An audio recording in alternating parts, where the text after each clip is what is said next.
Page 1, that is your balance sheet, so basically your revenue or your assets and liabilities. Going to page 2, that is a summary by a consolidated of the different type of funds and the general fund of the village through October 31st. Showing that for the general fund, the village has gotten revenues of $16.5 million with expenses of $9.4 million for a total surplus of $7.1 million. Taking in the other three types of funds, special revenue, capital projects, and debt service, total revenues the village has collected is $29.4 million compared to expenses of $10.1 million with a surplus of $19. That's page 2. Now page 3, that is the balance sheet for just the general fund. Pages 4 through 12 are budget to actual in more detail for the general fund. What I want to point out for that is we budgeted for the general fund on page 5 is total budgeted revenue. We budgeted $19.5 million in revenue. As of October, the village is at $16.5 million. So 6 months into the fiscal year, we've almost reached the village's budget. Now, I also want to mention, the village budget, we included $3.4 million for the TIF 5 closure. The village will never see that cash in this fiscal year because of the way property taxes work. The money from that will come in the subsequent fiscal year. So even with that additional $3.5 million that is in the budget but not actually going to be received, the village has almost reached its budget as of in 6 months. We will end, my projection is by the end of the fiscal year, we will exceed what we budgeted in revenue. Any questions on that?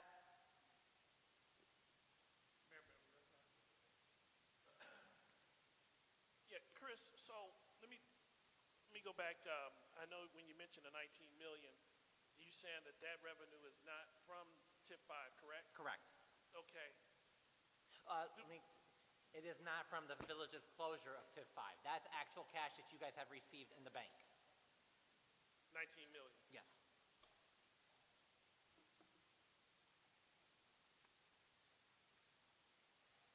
How could I phrase this?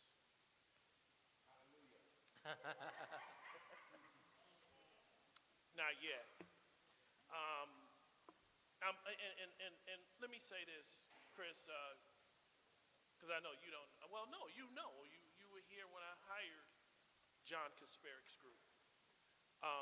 Because these projections, what I am happy about is that in which maybe we are 3 years late, but I did say that the financial crisis was supposed to end by 2021. I guess when you say 19, total revenue, receipts, you do have it in here where the money is actually coming from, because this is the question I want to make sure that when we say 19 million, taxes, truck enforcement, where would I find that at here in your report? Go to page 4 of the financial statements. Okay. So the first column, that is just what the village received in October. So for taxes in total consolidated between property taxes, sales tax, etc., for the month of October, the village collected $503,000. Year to date through October, so May through October, the village collected $14 million.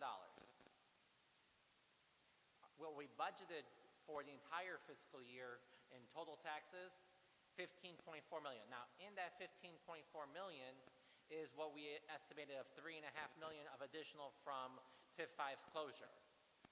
Okay. We will never see that in this fiscal year because that won't come until next year's property taxes. Right.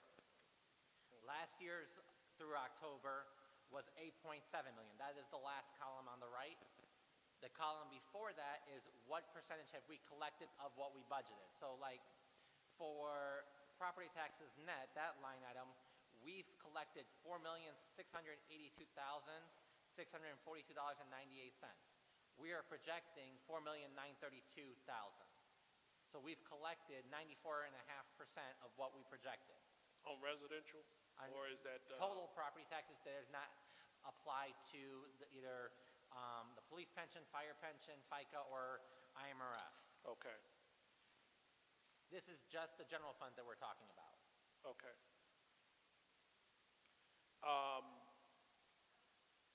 Does the sale tax also include anything from Carvana yet? We are looking into that. Liz and I are working with the state to obtain access to the information to give us a more detailed breakdown of that, because part of what sales tax, there's a reason why sales tax is $6.5 million, which is drastically higher than what you guys normally will see in the entire fiscal year, because the village did receive two additional payments that we are looking in to get the details of what those are related to. Okay, Once we have those details, then we'll have a better answer as to that. But it requires approval and signature from the state, from the clerk and the mayor.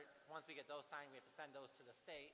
Once the state authorizes it and goes through their internal stuff, then they'll give Liz and I access to find out the details as to what that is. okay. And Ms. Scott, just for clarification, even though that is a Carvana maintenance facility, they do still sell vehicles off that lot? Is that why we receive the sale tax? From my understanding, yes, but they did have issues with the state, with the licensing, because they were plating temp plates from out of state, so. Yeah. But we will get real estate tax, but it's not just the real estate that we suspect. But to confirm that, they were unable to talk to me because they said they needed signatures from the clerk and the mayor before they could give me detailed financials. What? Okay.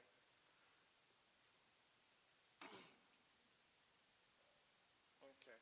So you would know, Chris, what I'm thinking. I normally don't do this on the board. So, again, I would say that in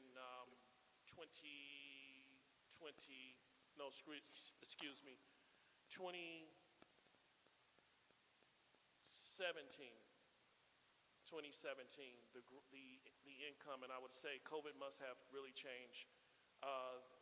7 million was coming into the village. That's overall with property taxes, all these things you have here. And so I just want to make sure, because in 2019, I believe it was former trustee Jenkins Bell and myself were in a very, very heated debate with Ernestine Beck Fulcom about jumping from 7 million to 14 million. So I just want to make sure that, the numbers that we, and what I trust, Chris, is that I haven't been up to Village Hall lately, been busy, but I will say is that I know that you are pretty busy on trying to get these numbers together. So I appreciate it. I just want the residents to hear exactly the numbers from this two-term trustee of the money that is coming in, because this is what I don't want to hear in about 2 years, or a year, even a year. People have the habit of saying, we can't pay this because we're broke. And I think at this point, once the money come in from tip 5, I think we really should be doing some things. I still will always question where the money that we borrowed from Amazon, the 1 million. Yeah, I see you frowning. Yes, we borrowed 1 million from Amazon, and I never knew what Ernestine Beck Fulcom paid it back. I see the look on your face. Don't answer. Don't worry. Leave it alone. Maybe other people should ask that question. Period. So I'm gonna leave that alone. But I just want to make sure when the people do hear it, I do appreciate you presenting the numbers, because this is probably the most detailed numbers I've seen since I've sat on this board, and I appreciate you, and I don't regret John Kasparic coming up to the podium, and he did say, off the record, teased him a little bit, because Kasparic Italian, right? It's Italian. Yeah, I teased him a little bit. But he did tell me that he would make sure that we are in order before, at least before I was out of office. And right now, I have to say that I'm just curious, what would the number grow? Could you give me an estimate if this 19 million, once we see? So I don't anticipate, so part of the reason why when we did the budget for FY25, we only budgeted about 3 million for sales tax, because I don't know if what we got, those two distributions are going to be something that the village will get consistently, or if that's a one-off type of situation. So I would anticipate with the additional 3 million, I anticipate that you guys will be about, in next year, you'll have about, if we take out 6, 10, I would say that 19 million, 20 million will probably be what we would budget for for fiscal 26. Would be my estimate, just guessing right now. In revenue? In revenue. Okay. Now, as a reminder, part of what we did with TIF 5 is we are reflecting all the revenue in the general fund, but we did project that most of those TIF 5 dollars from the closure, we are going to be allocating so that you guys can have it like in capital improvements, so that you guys can have it for a longer term growth of the village for infrastructure or those types of long-term projects, not for general operations. At least that's how we did it for the levy that's why if you look on page 4, we have 2.5 million or 2.1 million of property taxes capital projects, that's where we allocated the majority of what we did with TIF 5 closure. Got it, 2.1 fiscal Because year. what we intended, or at least our recommendation is to, instead of having that for general operation, you guys have it as a long-term growth of the village. So on the financials, on page 12,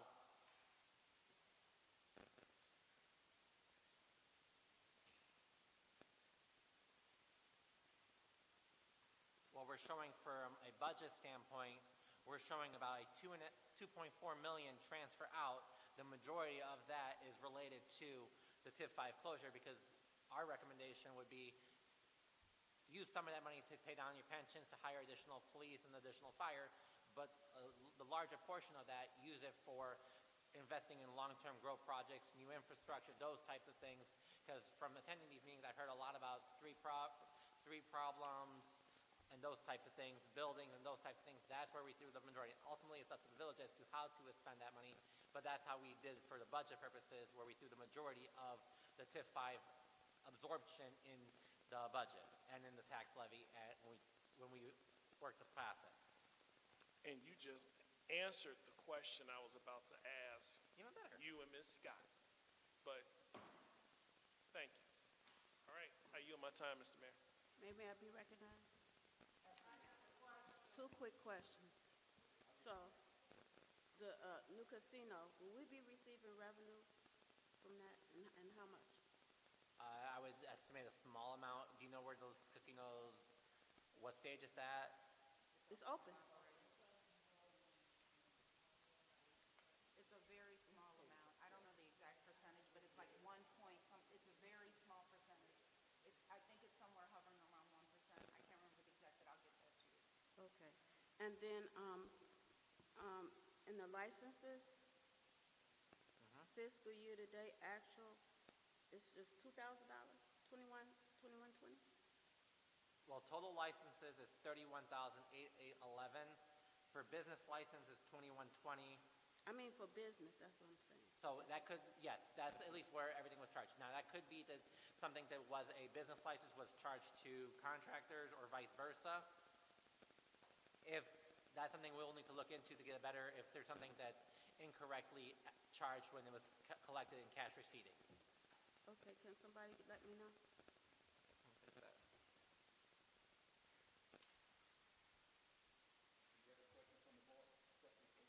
Yeah, I have a question. So this is for October. I know we got this last year, I believe. Are we going to be getting these reports every month? That is my goal, is that every month, usually either the first meeting, usually I'm going to try, so my goal would be the first meeting of the month, you'll have them, and then at the second board meeting, when you guys are as a voting, you guys could theoretically approve the financials. It would be my goal for it. So that way you guys have 2 weeks to review it after I present it. So the next one that we have at the Cal meeting would be? November. So November. So why are we so behind? Because it takes about 2 months to get, once everything has been posted into the books, get it all reconciled, and then to create the financials and do the analysis and everything. So with the month ending, it usually takes about 2 months with your board meeting scheduled to get you guys financials in accordance with that. Okay. And we're just getting this packet. Can we also have this packet before, along with the rest of the packet information? Sure. Because we don't, even though I did receive this last year and looked over it, but when you put it on the agenda, I need to see the information to review it in enough time. And giving it to me today, I don't have time to look at it. So, thank you.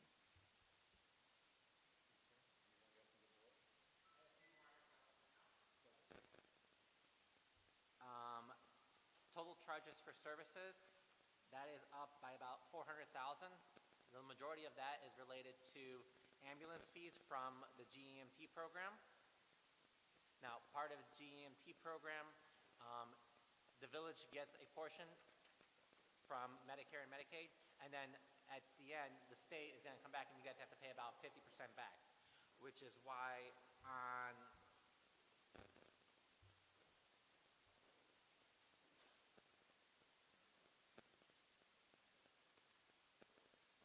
page 10, you'll see a line called GMT for $152,000. That's the portion of what the first 2 quarters of 24 that you guys had to pay back.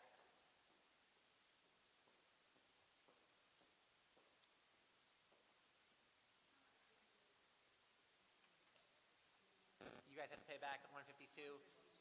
And that's for the From first what? 2 quarters of 2024.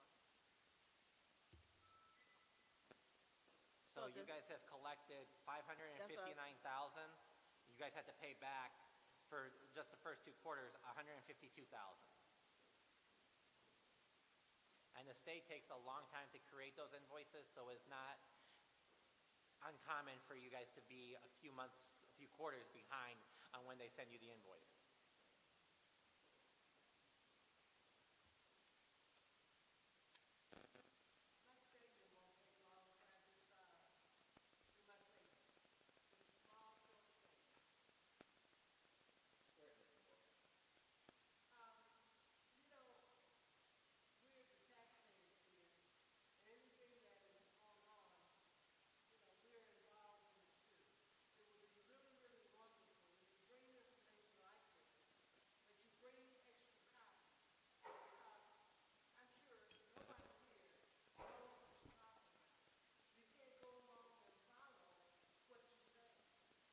So every third Thursday of the month, this is discussed. It's also posted right here on the door. The financials are being discussed, so you're welcome to come this Thursday. We'll have handouts for you. And this was discussed at the last finance meeting. I understand.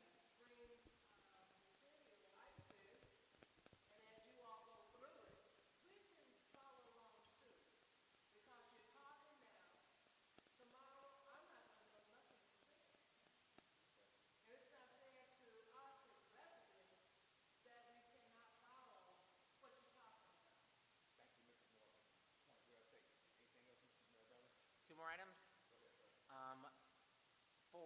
We also have total other revenue, which is on page 5. We're having about $762,000 of that. The majority of that is related to grants that the village got of $697,000. Some of those grants are from Mayor's and Managers Caucus, CEJA, what was the other one? I can't remember the third one. That we got from Cook County.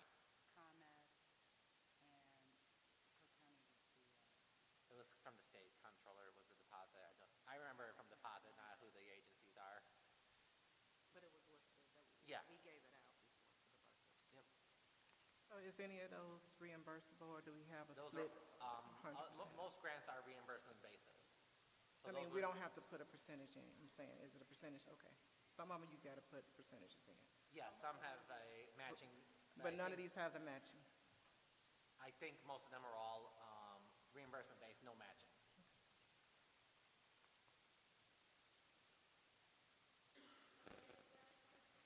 The grants was on page 5.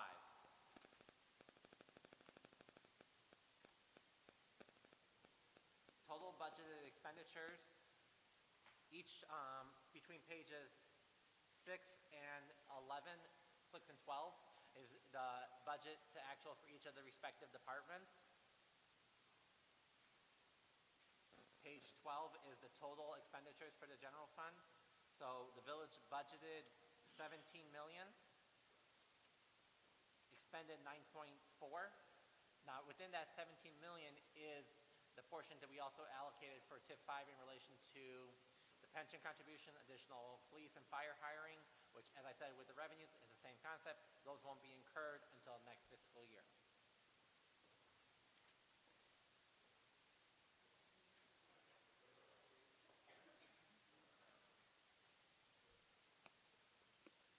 Okay, Chris, you said, what page was that, the total? Page 12. 12.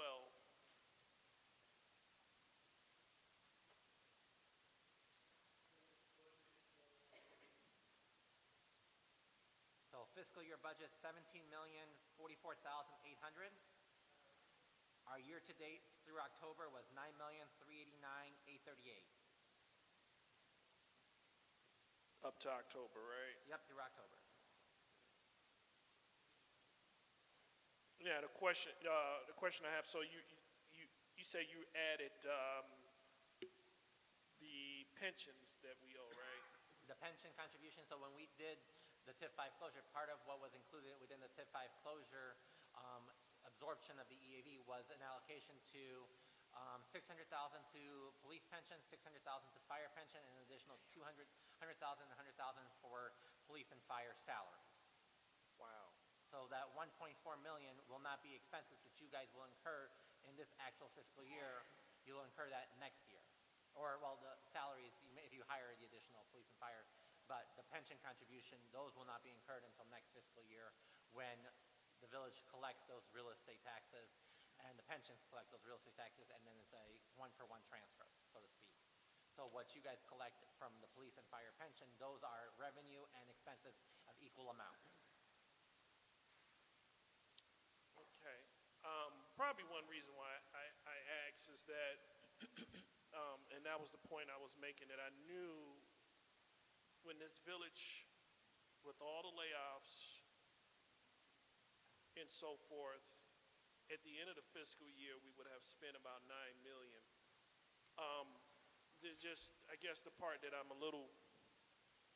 trying to figure out is, are we paying out money for this? And this is October, and we're at $9 million. Are we paying out more towards overtime? Because we never, first of all, the police department never, ever, ever recovered. In fact, every time they get a body, they lose a body. The fire department, they're barely hanging on. And I know that in 2016, I would say that that board had discovered that at least in overtime alone, one department was accumulating $250,000 in overtime, and another one was accumulating almost $500,000. So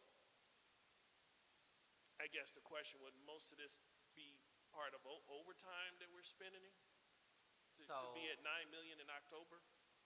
So as of October, for the police department, total overtime was about $205,000, which is on page 9. Damn. Which is about on par for what we budgeted, because we budgeted about $500,000.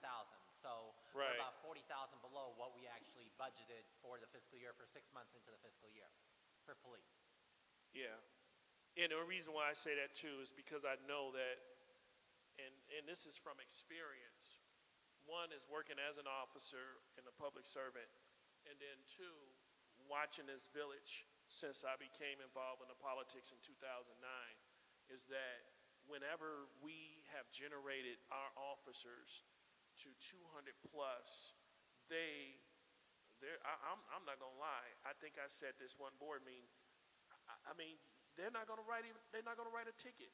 There's no way the human body can roll 18 hours a day.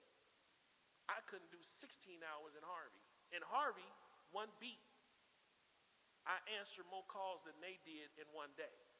32 calls on an afternoon shift, 10 years. So my point is that they're coming, but they're getting burnt out. And I guess this comes more towards the board, not you, Chris, but I'm glad you're bringing this number out because, again, my suspicions are true. We're not, in order for us to save this money at the PD, we got to bring these bodies in. We can sit here and tell Chief Mitchell and the commission,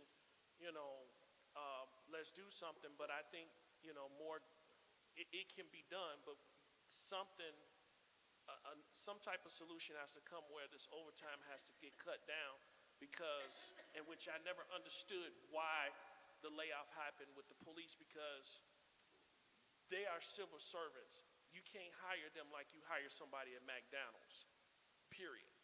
They have to go through a process. And what worries me is that we did give them a good contract and we are, that would be attractive to anybody, but also we don't need to burn them out. So this is one thing that I want the board to know, that's in October, we had 200, just imagine what it's gonna be in May, I yield for Trustee Williams. I'd like to comment. 2016 or 17, I think Jonna was our manager. Now, when I moved out here, if I'm not mistaken, we had about maybe 20 officers. We had officers on foot, on bikes, on cars. This place was clean. When they made that horrendous mistake of letting all those officers go and then saving someone's job for a department that didn't exist anymore was Looney Tune, was utterly crazy. And we have not recouped from that. Our crime has skyrocketed. We don't have enough police on the force. And unfortunately, a lot of them won't stay because the salary is so low. So we need to increase that salary so that we don't pay out all this, because we're paying it out anyway. We're just paying it out in overtime.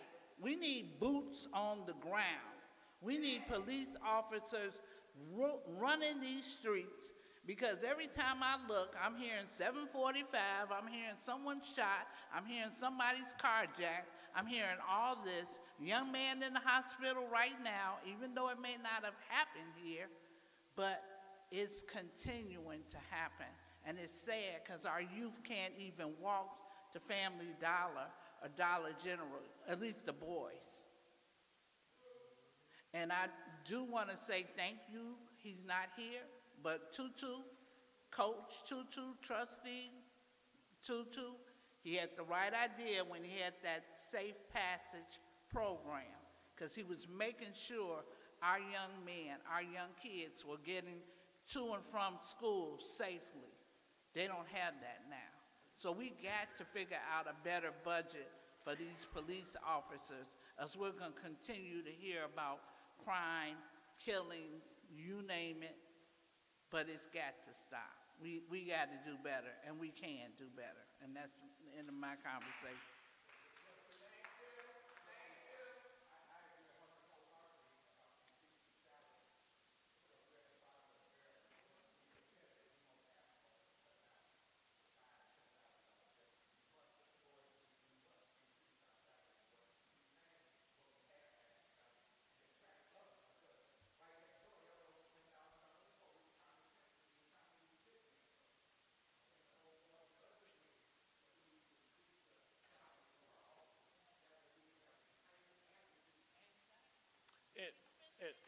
And I was going to say, Mayor, if you can, because I want to make this point, because I believe that was something that you were on the board when you all caught the amount of the overtime was close to like 750 to almost $1 million. Am I correct? And, right, and so the next point that I want to make, if we can talk with the chair of the Police and Fire Commission, I don't know, I haven't seen any bills. Chief Mitchell, if you can reach out to Chairman Martin, and, you know, the cost of cops testing to do what they got to do. Because I tell you again, we still talking about a 6 months process, ladies and gentlemen. This past Monday would have been 28 years for me. I'll never forget it. 9 a.m., Chicago Police Academy, bright and shiny, standing in line, and graduated on the 15th of April. And then I was not released until July of 1997. So that goes to show you how long it takes if you want people to protect you on these streets. So that's number one. If we can talk to Chairman, Mayor. Yes, sir, I'm listening. Make that call, and because I do have a feeling that we're not going to come out of this sinking ship with the overtime. We haven't even dug into how much the fire department, unless Chris is about to say it, but we haven't even dug into how much overtime they may have. I see Ms. Scott saying, yeah, the overtime is killing us. And we're repeating a cycle that we've seen before. The difference is it will not hurt us because of the revenue that's coming in from industrial park and the property taxes. And what you say, Chris, TIF 5. And I yield my time. Well, you know what? Listen, let's keep it plain and simple. Until you encounter, see, I'm the father of a survivor of gun violence. The clerk lost a grandson with gun violence. Trustee Thompson had a grandson injured. Trustee Williams had a husband murdered. We got the victims of gun violence in our audience. So when it comes to protecting our streets, and we got Yayo in the background, so when it comes to protecting our streets, right now we're spending the overtime, but the goal is not to use the overtime, it's to put people boots on the ground, as Trustee Williams says, because I've always emphasized, I want to see our police do roll call in the park, I want to see our bikes on the streets, and I want to see them integrated into the communities on the basketball court, because you need to know these people out here. We haven't had a really hands-on officer since Officer Mike Childress, and the unfortunate thing about it is that we don't have any officers currently that reside in University Park. So that's an opportunity to attract more officers, because they're qualified ones here. So those are some of the things that the whole board is concerned about. Public safety is public enemy number one. And we can do it by doing what Trustee Brooks just got through saying. Because I indeed was your community police officer for the city of Harvey. I indeed was that hands-on. I indeed can sit here and tell you that when you have over 685 detentions in 1 year and you have Detective Brooks come in, and it drops down to 235 because you implement DARE program, you implement community policing, you implement cops playing basketball in the park. That's where we should be going. And so I say it again, without the fancy speech. Can we please call Mr. Martin? Not only that, Chris, don't even tell me about the fire overtime. I think both departments need to be taken care of. In order for us to have that, been there, done that. I ain't no poor man sitting up here, but I ain't rich either. Karen to tell you, I have some money in the bank. We do not need to encounter 2016 again. Not Karen Lewis, but Karen Brooks. But you got it? Okay. You got money in the bank too, ain't you? I yield my time. All right, so let's move on. Chris, you got something else? Oh, Don, I'm sorry. I'm sorry. It was just, going back to the financials, the 2 June payments of 2.6 million, that's 2 of them, so that's a total of 5.2, right? That came in that you're unaware of what it's for. Okay, and you all was waiting for signatures and stuff, so all of that is taken care of, and you'll be having that information. And then the other thing is for the closure of TIF 5. I know we anticipating the revenue for 2026 fiscal, but what did we receive in at the closing? Thank you. So that we've gotten from that as of October, it's on, so one of the schedules we have here is on page 31. It is a breakdown of all property taxes that you guys have received from each of the different taxing agencies, so different agency numbers, so TIF 5, TIF 4, the pensions, etc. So as of October, year to date, the village has gotten from TIF 5, they can only be used, and 75% for the most part has to be reimbursed to the developers, about 11.6 million. The majority of that has to go back to the developers, but that is what you guys have gotten through October in TIF 5 as actual cash So that's what's in the bank. in the bank for Okay. TIF 5. So 75% of it goes back to the developers. Have we started that process? Usually the developers will not start that process until the end of the calendar year. So after December 31st, So that's April. when they will start reaching out to Their us. calendar year or our calendar year? Their calendar year, December Okay. 31st.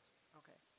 So that's when they'll be looking for that reimbursement. So this is going to stay in this line item, this amount, I should see, minus the 25% that we will receive, but that 25% still has to be divvied up with the other taxing bodies, correct? No. It's all has to be used on TIF eligible expenses from the village's perspective. So whatever from the village's perspective would be classified as TIF eligible can be used that your guys' 25%. It does not go back to the other taxing. But I bodies. thought once you close the TIF, this is the closer of the TIF 5. So after the closure, that doesn't apply anymore because the money comes into the account. So from the closure, my understanding is that each of the taxing bodies receive their portion as well. That would be moving forward. So that's effective the next set of tax bills. So the tax bills that are received in 2025 that relate to what we passed in 24, that levy, those would go to each of the different taxing bodies. But all the cash you guys have received up to date, that's your guys, so long as you spend it, your 25% on TIF eligible expenses. If you guys don't, then you have to go through the process of, once you guys close it, then you remit it back to the county, and then the county will allocate it accordingly to each of the prospective taxing bodies. But anything you guys have received, so that 11.5 million, once you take out the 75%, if you guys have your guys' 25% as TIF eligible expenses, that's your guys' to spend. So 75% of 11 million is about, Two- 8 2.5. million. Huh? I went 10 million, so I just did 2.5. So 9 million or so. Has to be cut back to, So the village would really have the 2.5. yeah. So as long as it has 2.5 in eligible TIF expenses, it's theirs to keep and use. If not, then whatever's remaining, that has to go back to the Will County, and then Will County will cut that to each of the different taxing bodies in the area to their proportionate amount. And what is the time frame that it has to be used? I've usually seen, most of my clients, I don't have them close their TIF bank accounts at least 2 years after they've closed it.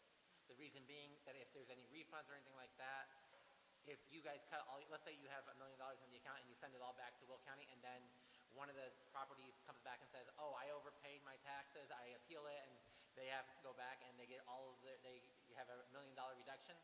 Well, since you guys cut and closed your bank accounts, that money comes out of your guys' general account because you guys closed it. So I usually tell my clients, wait at least 2 years before you actually physically close everything down on the bank account side and everything. But it's not my thing, it's no timeline.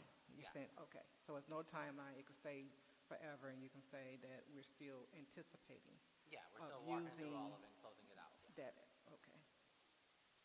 Only for that TIF 5 area. Yep. Okay. Any other questions? Okay, a few last items. Page 12. Last year, through October, we had a $3.7 million surplus, so that's total revenue minus expenses. This year, we're at about 7.1 million. I'm gonna go over higher end on the rest of the funds. If you guys would like me to go in more in depth, please feel free to interrupt me mid-sentence. Page 13 and 14, that's the golf course balance sheet and income statement. Page 15 and 16, that's your guys' town center fund, balance sheet and income statement. Now, pages 17 and 18, those are your special revenue funds, balance sheet and income statement. Pages 19 through 22, those are all your capital project funds, which primarily consist of your TIFs. So that's where you'll see on page 21 and 22, TIF 5's revenue and expenses. So in revenue, we've got an 11.6 million in property taxes from TIF 5. The village made over 670,000 in interest for TIF 5. Total interest income amongst your TIFs and your capital that we've made by the village transferring and consolidating their cash into Illinois funds, the village has made 742,000 in interest.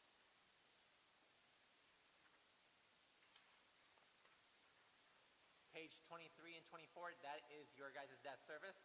Now, one of the things we will be recommending by the end of the fiscal year is closure of the debt service fund, because as of right now, the village has no outstanding debt. So as such, the fund can be closed out.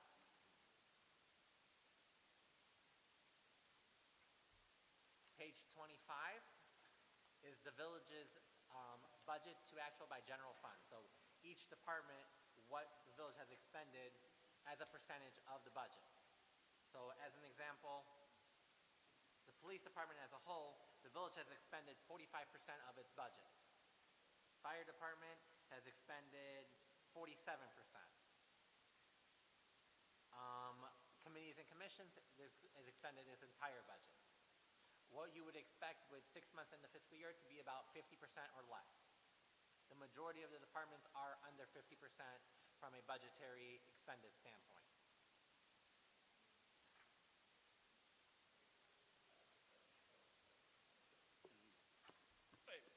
Wait a minute. Madam Clerk is 65% of the budgeting. Am I reading this right on page 25? Her department, yeah, has expended 65% of what was allocated to hers.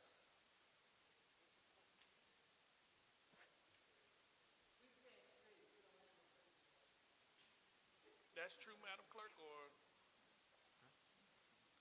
Because we sit up here saying you need help, and I can't believe you 65% budgeted, but, oh, it was cut. No, it was not. No, it's not? No, it's not. Chris, can you say? To my knowledge, her department's budget, okay, it's a smaller one. I don't think we made any changes to her department budget. It was pretty much the same as last year from what I remember.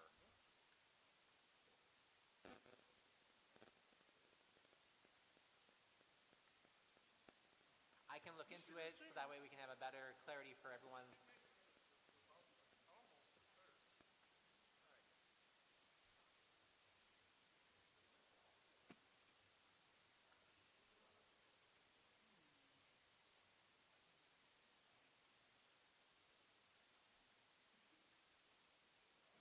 Any other questions on that?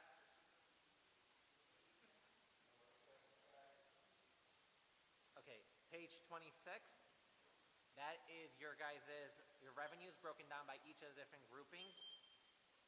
So the first column is your budget, second column is October year to date with a prior year comparison, and then a chart of where the majority of your revenues are, what grouping.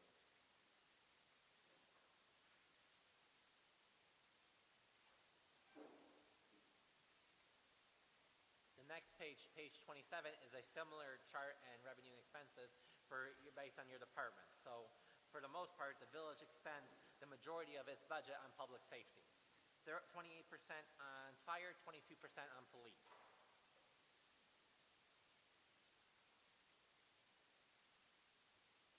Pages 28 through 30 are the listing of your various different cash accounts. And then page 31 is the property tax that I referenced earlier.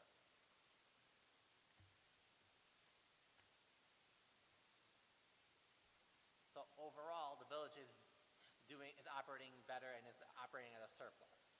It would be my overarching comment. The general operation would be more Village Hall's operation, correct? overall everything from the village. So that would be like your guys' non-departmental health insurance. What else is here? Workers' comp, general liability, those types of items are the big categories in there. Engineering services. What else is in there? Also within there, if you go to page 8, you will see that other miscellaneous expenses is $512,000. The majority of that, about $400,000, relates to the 3 payments that the village had to do to the Department of Treasury related to the whole Medicare from your guys' IRS audit from years back, or from 2023. Right, right. So that's the majority of the expenses to that line item. And I know that the budget is a working document, and I like how page 27 breaks down the pie chart. One thing that I hear residents, you even have one here in particular, public works shouldn't be just 9%. You know, I think we need to start pushing more money into public works. And when I say push more money into public works, what I mean is, especially when it comes to the snowplow, I think they're down. I think if we're running at $19 million and we only spending 9% at public works, but yet here's the reality: that whole University Parkway from here to I-57, what we did in 2018, we purchased extra vehicles, but we purchased vehicles that were used. And if we have this money, I think that we need to start pouring that money more into DPW. Not only that, but then, I think I heard it up here before, and I've even said it, programs in the summertime where our young men and our youth are here for seasonal work. Not only seasonal work, but they also have other towns where they have some of their drivers in the wintertime seasonal work, where they get out on the 5-ton trucks and their job is to go up and down the main thoroughfare of the streets, keep them clear, and make sure everything is all right. So thank you, Chris, on that pie chart, because I think what I appreciate what you just explained, and but I'm with Trustee Fulcher on this one. This is October. If you can get us month to month, that helps us even more, and I think it's bringing us up to speed, especially better than what I've seen in the past. Well, they're not even around. IRH, for instance. Yeah, we ain't even want to talk about IRH. They didn't even compound information like this to us. What they did was send us a bunch of garbage and said, you all are spending too much money, and we ended up spending, and actually here's what was crazy. We were locked into a $500,000 contract, and because somehow they had clauses, we had to pay $750,000 to them for something they did, just to say, y'all $22 million in the hole. That was crazy, and it was after, I believe, 2 boards had left. So they was like, they tricked us. But I appreciate you giving the pie chart on this, because to know that that at least that month they're operating at 9% that month. Fiscal year to date. Mm-hmm. So that's fiscal year to date. The village has spent 9% of expenditures on public. Now, I do want to mention that part of in accordance with your guys' overall process, a portion of public works' salary is charged to road and bridge. So you have an additional $219,000 that's in the road and bridge fund that relates to public works work. Okay. Right. That is correct. Thank you for pointing that out, because most people don't know that. Right. So, yeah. So I just, I'm glad you broke that down because it's just one of those things that we need to see with our eyes and fresh views. And it tells you which department is operating the most, or, well, no, where's the money going the most at each department. So thank you, Chris. Now, my memo has a more thorough description, so feel free to, and if any of you have any questions, please feel free to ask me after or subsequent to this. Chris, for the, I'm sorry, go ahead. I just wanted, this memo is just a two-pager. If this is something that could be printed out and given, so it could be available for the residents, all of this is not going to be necessary. I just think this two-pager is good enough. So when you do come every month, they at least can see the overall memo of everything that's being done. So if you could print out copies for the residents, that'd be good. Or some copy. I don't know who all will show up, but it's something to be here. Sure. Thank you. I just want to say to Chris, job well done. Because I've been coming to meetings, finance meetings, plan commission, you name it. No one has done a more thorough job than what you've done, and I appreciate it. I believe in giving honor where it's due. Thank you. That. Thank you. I'm done.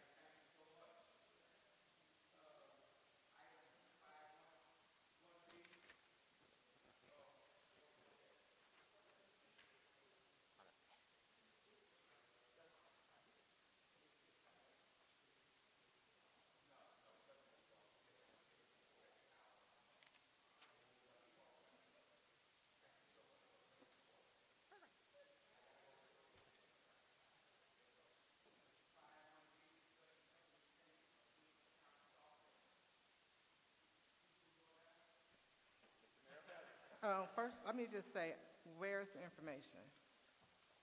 This is just for right now for discussion.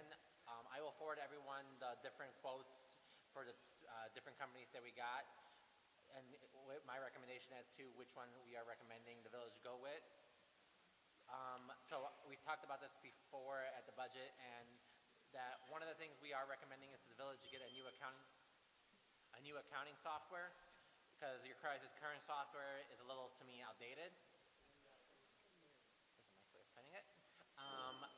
What we're recommending is to go to Civic System. Some of the nice features in this software is it will allow each department to, without an additional license, be able to review their budget to actual so that they can see where they stand financially each quarter, each month, so that way they can see if I've charged X, Y, Z to these accounts. Here's what's left over. Here's how much I have left of my budget. So that way they can know where they stand budgetarily within once the village approves the budget, so that they know each year, and they can also see what they've spent in the previous year. They also will be able to see what is charged to that budget. Because I can look at an item and say, okay, that's there, but I may not know if that should be there or not, because I don't know every single invoice that you guys pay. That's one of the features. Another feature is that it will allow for a lot easier audit tracking to review invoices, because once you throw them in there, they can be accessed easily by auditors.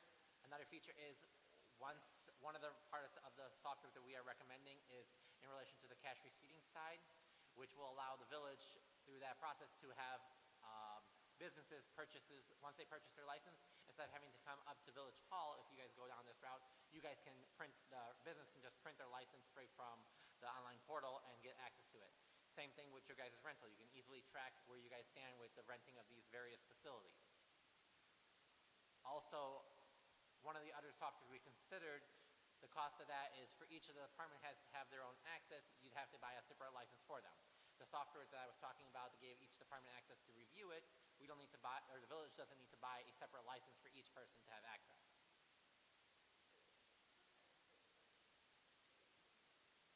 Civic Systems, Accounting System, Cassell. Civic Systems, Cassell, It's a subsidiary of Baker Tilly, which is an accounting firm. very reputable. Yeah, one of the big six in the industry. Yes, I will forward it to you later, either today or tomorrow. Info. Yeah, For the everything that other I got from quotes them. and stuff. For Yeah, them everything I and from received. others. Yeah, we had presentations we requested presentations from three. Locust came in and did a presentation with Ms. Scott and myself. and Civic System did a presentation. We never heard back from from MSI Smart Fusion, but one of my coworkers, Lauren, one of her clients has it, and she also has another client who has Civic System, and her recommendation was Civic System was better than MSI. And all of this will include what the pricing and all that stuff will be. I'll forward you the proposals that they provided us. And it is compatible with our operating system?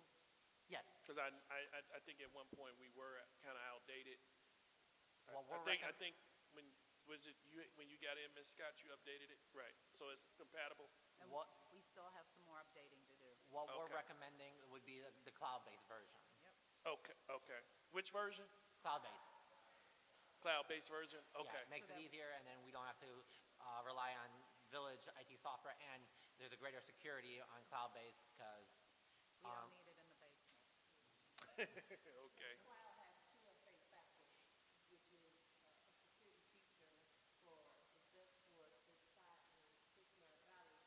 Anybody can't just go in and do anything because you need a two-base factor. It's in the code for person to have the software and to download and get it. Oh. In which we, That's excellent. right, in which I think we had that issue before. We did.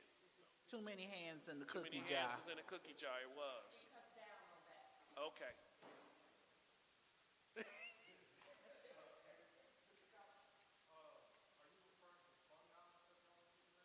Yes. Yes.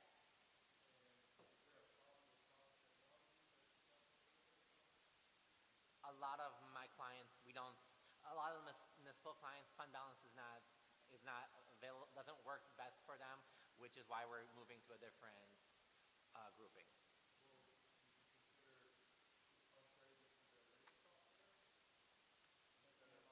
It doesn't have the various items that we need, and Can't communicate some of between the different other features of it is not, Civic System is a better fit, and it's a more efficient process.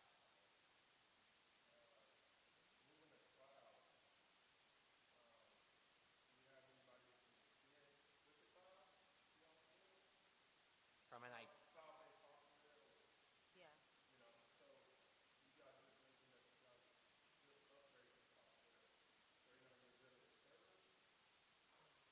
That's the IT. You're going beyond a little of my IT side of what we're going to be. That's a little bit more. I would defer to IT as to what they want to do with the servers, because that's the hardware and that part. From the Civic side of it, I can tell you, because I've had other clients who have converted, the various features that we've talked about, I've never had when we were converting a different client to Civic for server purposes. The basic server requirements, pretty much all servers have that basic service requirement, and that's pretty much almost at the level of my IT expertise to go into that conversation.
going to move on for the sake of time. We got a heavy agenda.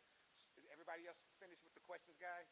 All right, so our next item would be 51C. This is a presentation and discussion for a lease agreement between the Village of University Park and MMA International, Inc. regarding Unit 30, Town Center Drive for Harold's Chicken. Mayor, do we have a copy of the lease agreement? I said, do we have a copy of the lease agreement? Do we have a copy of the No, lease? not yet. We haven't, we got to discuss it.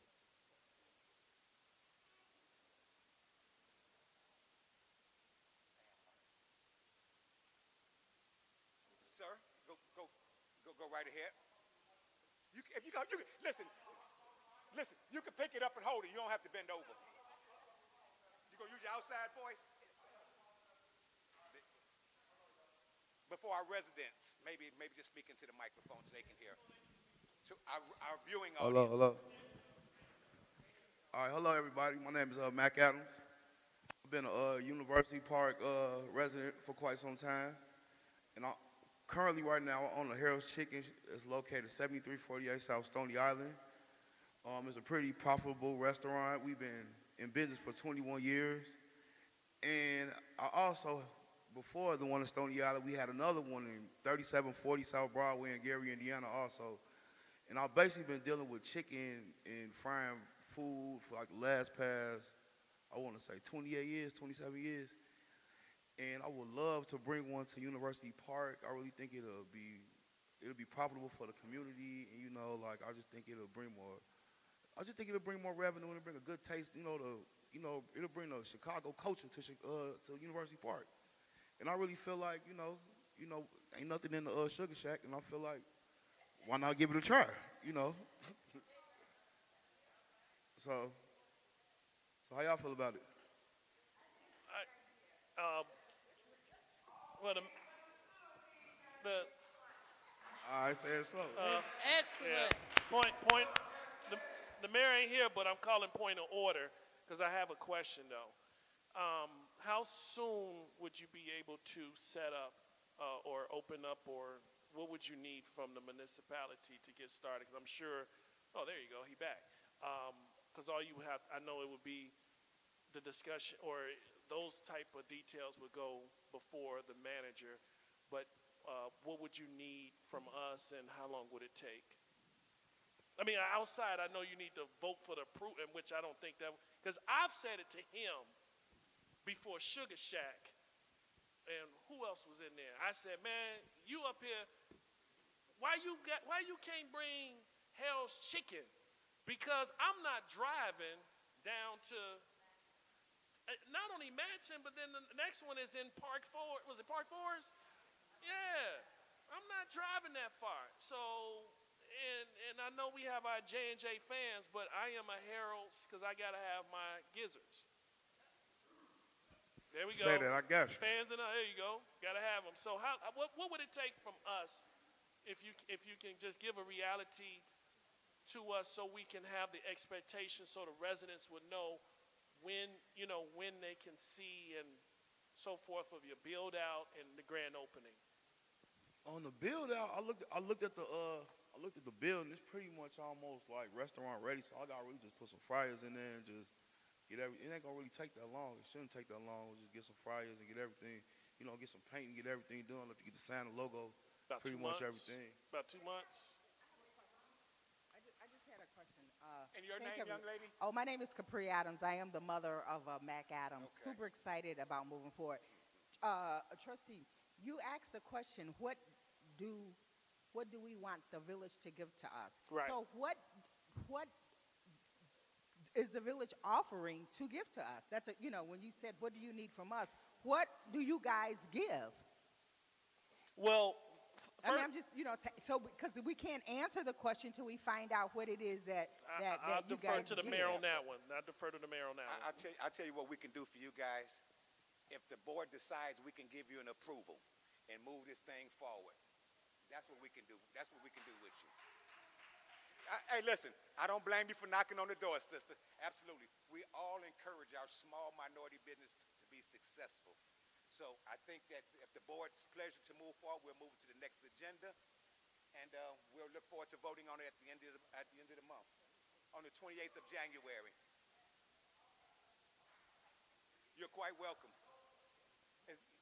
Is it the consensus board to move forward? Or, Wait, But you have- hold on, I have a question. So you said do you still have a Harold's Chicken over there on 73rd or whatever? 74. So you have two, you got 74. So just the one. So you had the two, but now you have the one. Oh, you switched it? Okay. You switched it, okay. So you want two. So are you going to be at both locations, or you got to set another team? Are you a part of a franchise?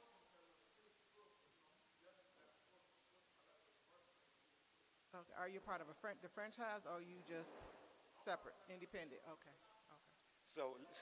So, Mr. Adams, let me ask you this. Let me just make this one statement.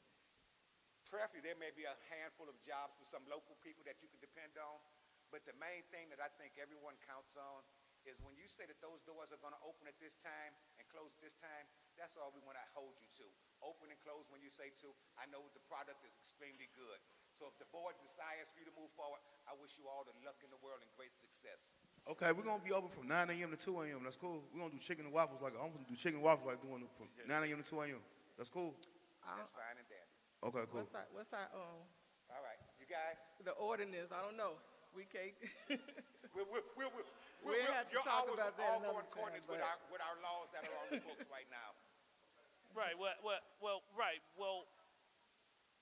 Here's the reality: is that yes, because tonight, yes, it is the presentation that we all in agreement that something needs to be there that draws attention, not something that's there temporarily or something to say, I put this here. It's time for us to have something that is given back to the community.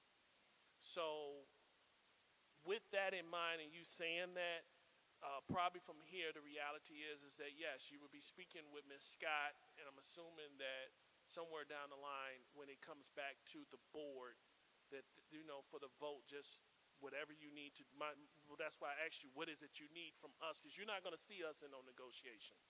You see us for the vote of yes and no. This is where you tell us right now what you need in the committee to hold, in which I don't think you have any there is no objection. In fact, Harold's Chicken is what I said first. I don't even know how Sugar Shack got in, or anybody else. Well, you know what I'm saying? But I'm glad that it's you. In a way, I'm saying I'm glad it's you, because really what makes me feel good, even as I look in the audience, I'm seeing people that I recognize. Some of them I ain't even seen since they were kids. So I feel good that I see somebody from here doing something for us, for something that big. Just let us know after you finish with your meeting with our village manager of the whatever you need, the rent costs, all that. I'm saying put it out on the table what you need and bring it back to us, because we have the final say. All right. Thank you. One more thing. Mayor, excuse me, Mr. Adams, one more thing. I think when they're saying, what do you need from us, is have you looked at the space? So I think that's what they mean. Like when you get an apartment and then you go and you tell the landlord, I don't like this or that, whatever. As far as the building.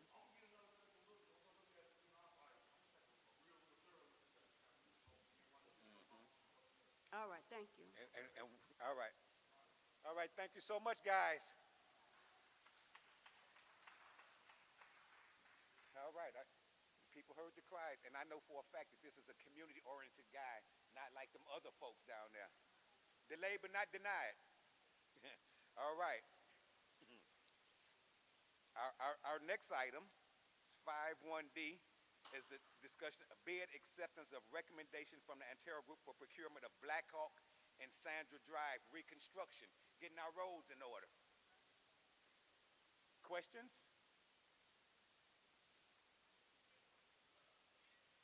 This is accept the go ahead. Yes, so there was, we put out an RFP And we had a bid opening with the clerk present and some other individuals that were there just to witness. And it is the recommendation of Antero that we move forward with the bid acceptance for the recommendation. And as you can see, there were a lot of things that needed to be done when people were complaining about certain things and why we weren't on it. But there's 4-inch milling, 1.5-inch HMA surface course, binder course. There's a lot of different things that have to be done. There has to be storm structure clean out, erosion control, and other things. So we're just asking that the board accept this, and as soon as the asphalt and all the companies reopen, the beginning of spring, weather permitting, we can start, and that bid award is to Iroquois. And I think you can see the bid tabulations that was included in the packet.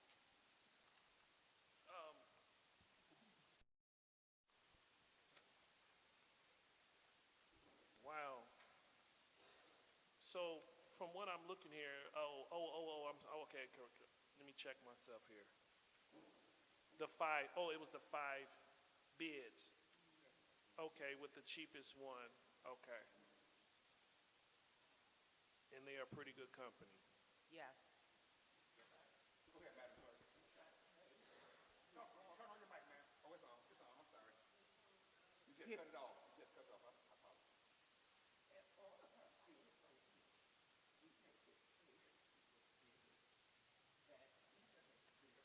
They still can't hear you.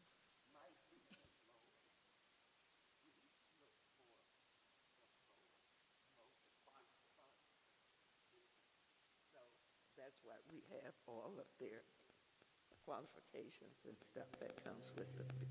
Right, and if I'm not mistaken, you know, this company, you see them on the, all on the highway. That was the first word I was gonna say, the highway. And Iroquois has done several jobs with us previously. Okay. But in Amherst. Yeah. Yeah, and so Ms. Scott, so from that, am I reading it right? So from that creek up into just a little bit past those residents' house, that's the part of the roadway that's going to be shut down?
and revisit and finish milling. Or the retake, I'm sorry. So for the request for bids, it says, on here it says Black Hawk Drive, University Park Ranger, resurfacing. That's different than what we're talking about now. What is this for? So there's two bids. One is for Sandra Drive, that area of Black Hawk, and then this is the other. So there's two different areas that we're speaking of. For Black Hawk? Yes. This one says University Parkway. Yes, this one is Black Hawk North of University Parkway, so there's two different sections. There's pavement, that's going from Black Hawk to University Parkway to Hickok, that portion, and then we're going to be doing the University Parkway from Western at the Speedway to Governors. So there's two separate sections that they'll be completing. From Western Avenue to where? From Western to the Speedway. The Western Avenue where the Speedway is to Governors. Governor's House. Governors Highway, yes. So we didn't talk about University Parkway being repaved. This wasn't University Parkway, because here on the agenda, it keeps saying Black Hawk Drive and Sandra, Black Hawk and Sandra Drive, which we understand, we talked about those. So those was brought up last year to ask for us the approval to go out on bid. I'm fine with those. University Parkway was never brought to the board's attention to go out on bid. So University Parkway was discussed, it was actually given to you for the list of capital improvement projects for the infrastructure. It was discussed, it was also passed by the board. When You passed the budget.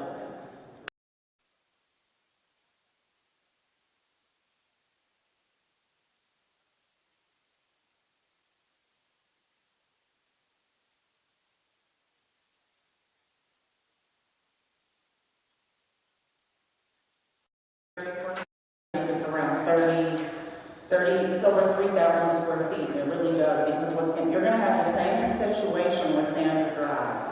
It might not look so bad, just like when you got under Sandra Drive and everyone thought it was a quick do-over of the pavement, it turned out to be a whole storm system. If we continue to put these off, this money that we're getting, we need to put it towards infrastructure improvements. There's other things that need to be done, but this needs to be tended to, otherwise, in the long run, it's a recommendation that we're gonna end up spending more money.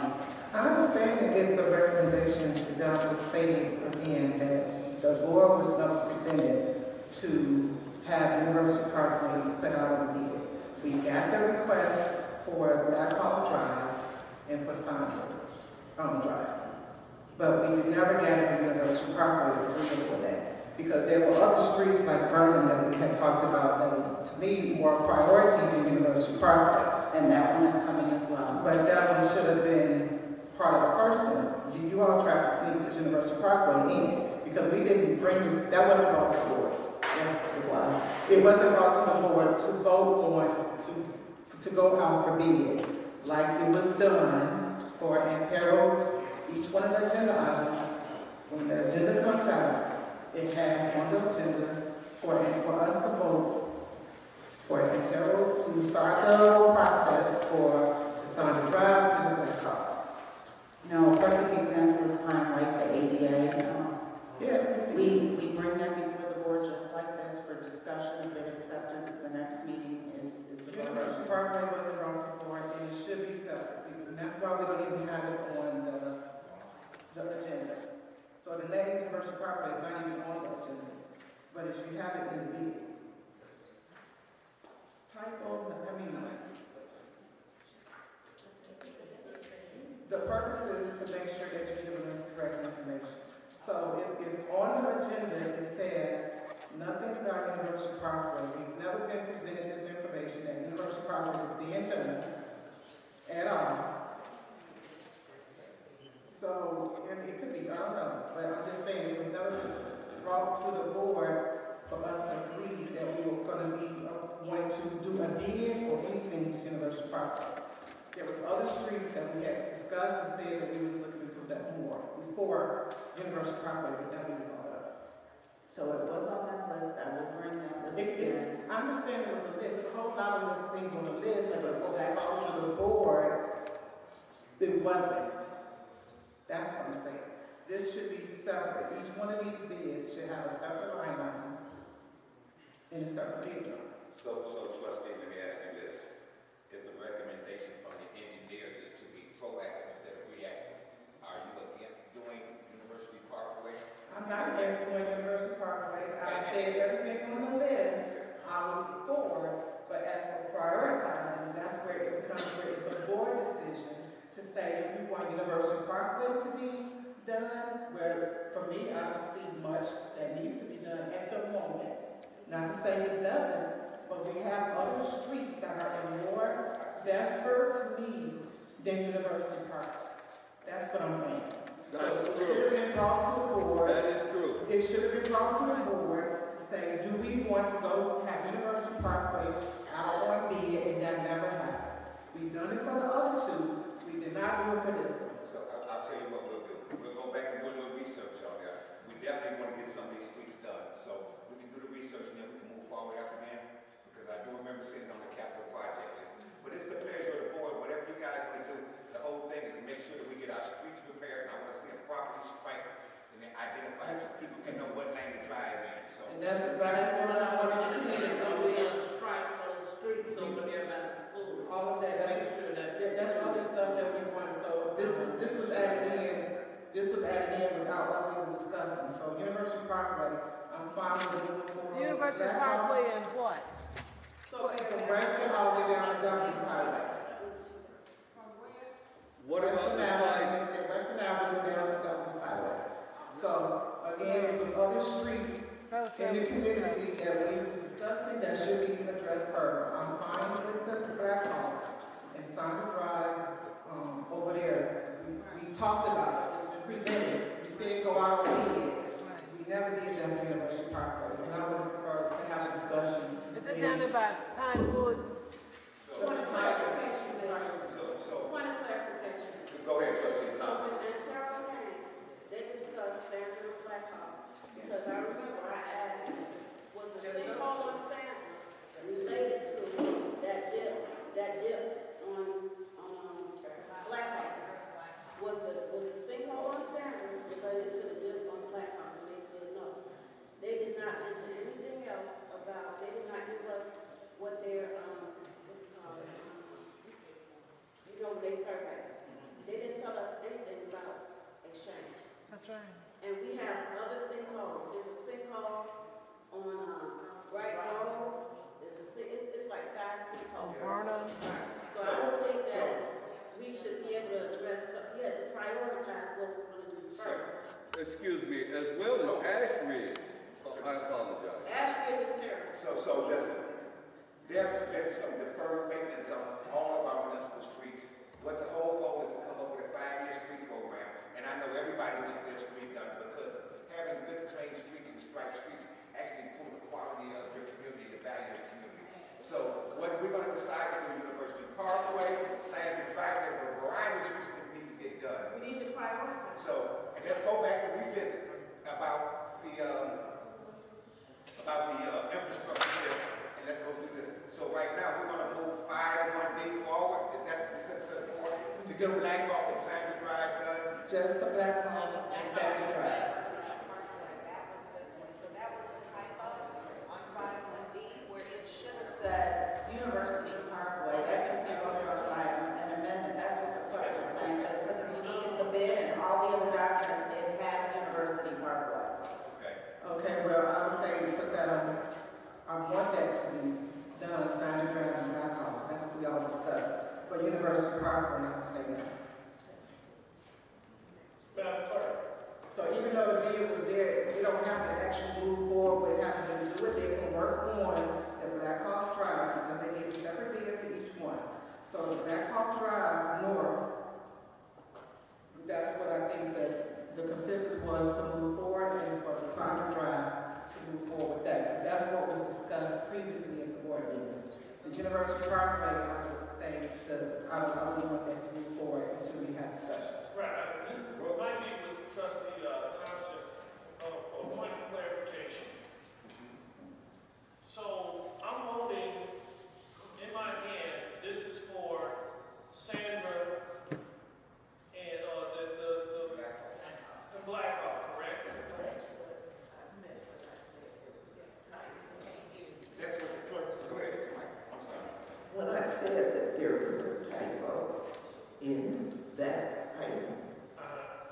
that had to do with the name of the streets. Because when I first got it, and after we had discussed it, and what I sent out in the original agenda, that was the language and the name of the streets that we had. However, later we discovered that that was not the name of the streets for that specific project. So what is on your cover sheet is what should have been on the agenda. And that is for Black Hawk and Sandra Drive reconstruction.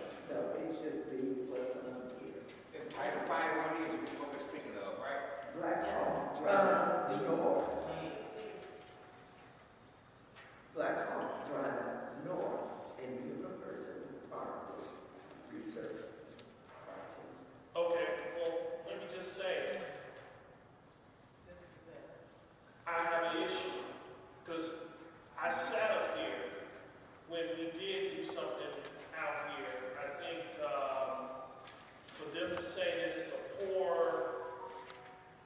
that it's in very poor condition, I'm trying to see that I see it. Yeah, University Parkway in poor condition.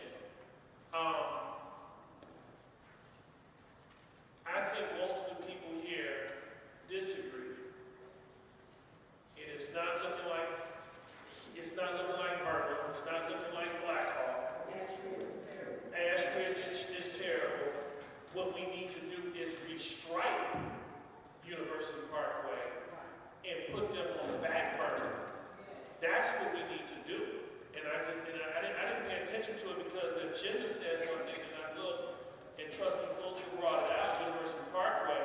It clearly says the pavement conditions indicate the University Parkway from Westwood Drive and Speedway to Governors Highway is in very poor condition.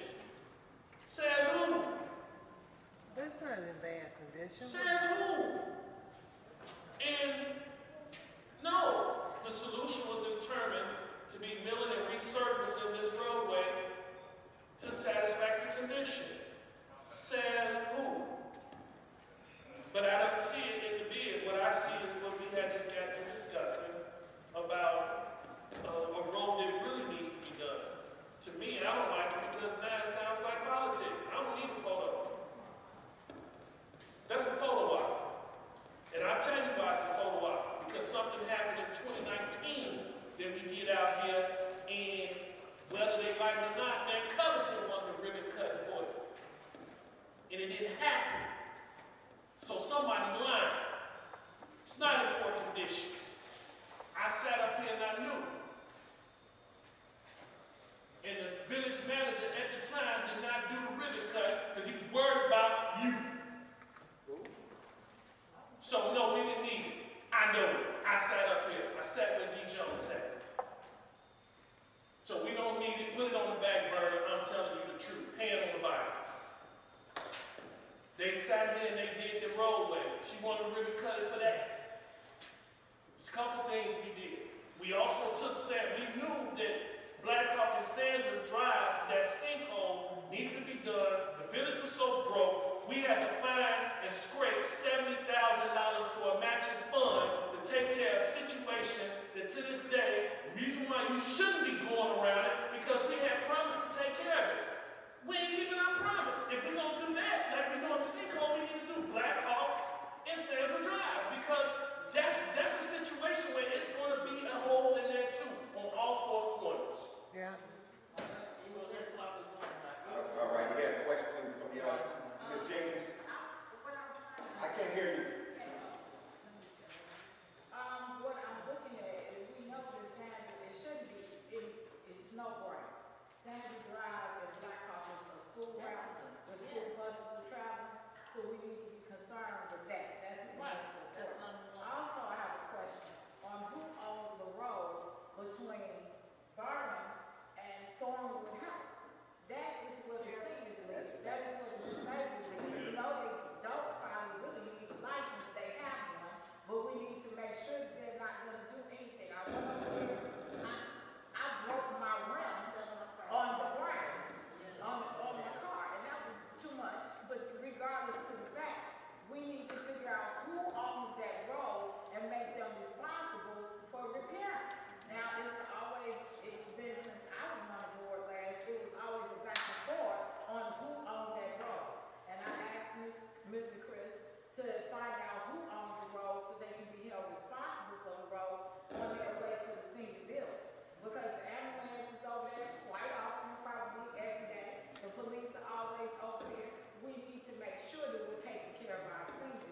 Sandra Drive and University Parkway.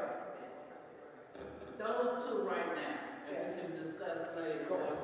So before this gets fused, Yeah. Sandra Drive reconstruction, it doesn't say Sandra Drive and Blackhawk.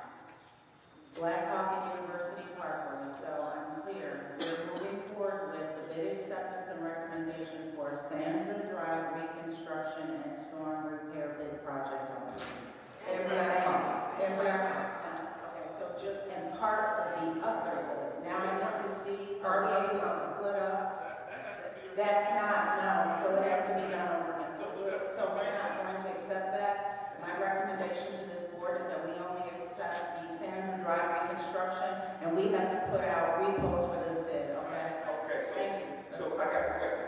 We could also do a motion to amend and solve the same problem instead of going out. Yes, you can't do it now. We can do it now? Okay.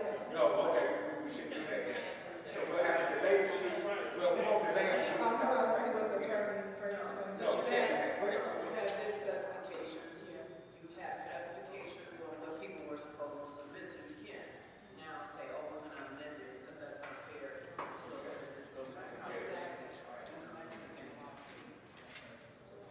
And then, Mayor, in the future sometime, can we please make a priority list? Maybe we can do a survey of the village, because I'm telling you, some of these streets are really bad, and maybe we can make a priority list of what should go next. I agree, so let me tell you how this University Parkway came up. It was, I guess it was doing an analysis of the engineers looking at all of our streets, and I guess what the word is, if you don't address it now, you're gonna pay 2 or 3 times more down the line. So that's the whole thing. The whole town needs some reconstruction, sir. Sandra, Vernon Drive, I understand, is a major intersection, and we all wanna make sure that we get that one done. So the pleasure of the board is that we really need to get this done. So we have to go back out to bid again, is what you're saying now, Commissioner? But they just got through working out here. And what I don't understand is, they just got through working out here no more than, what? You've been up here 4 years, 5 years. They no more than 5-6 years. They just got through finish. And I'm trying to figure out how Arturo will feel that we need to get that done over Burnham, over Ashridge, over all these other roads in our town. What they should have wrote in their report is University Park, you need to restripe that street. That's what they should have did. And if I'm not mistaken, I remember when I put that in 2019, I voted down, well, it was talked about, somebody wanted Will County to take over University Parkway.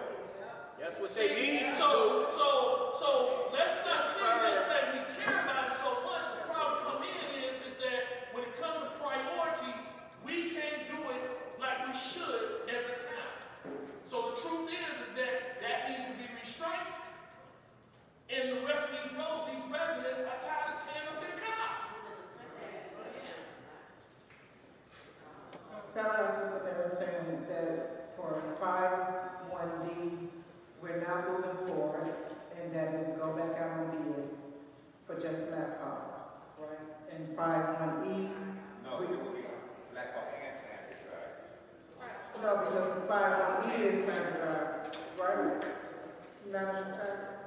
5-1E is for Sandra Drive and the storm system. 520 is only for Sandra Drive reconstruction and storm system repair, that's it.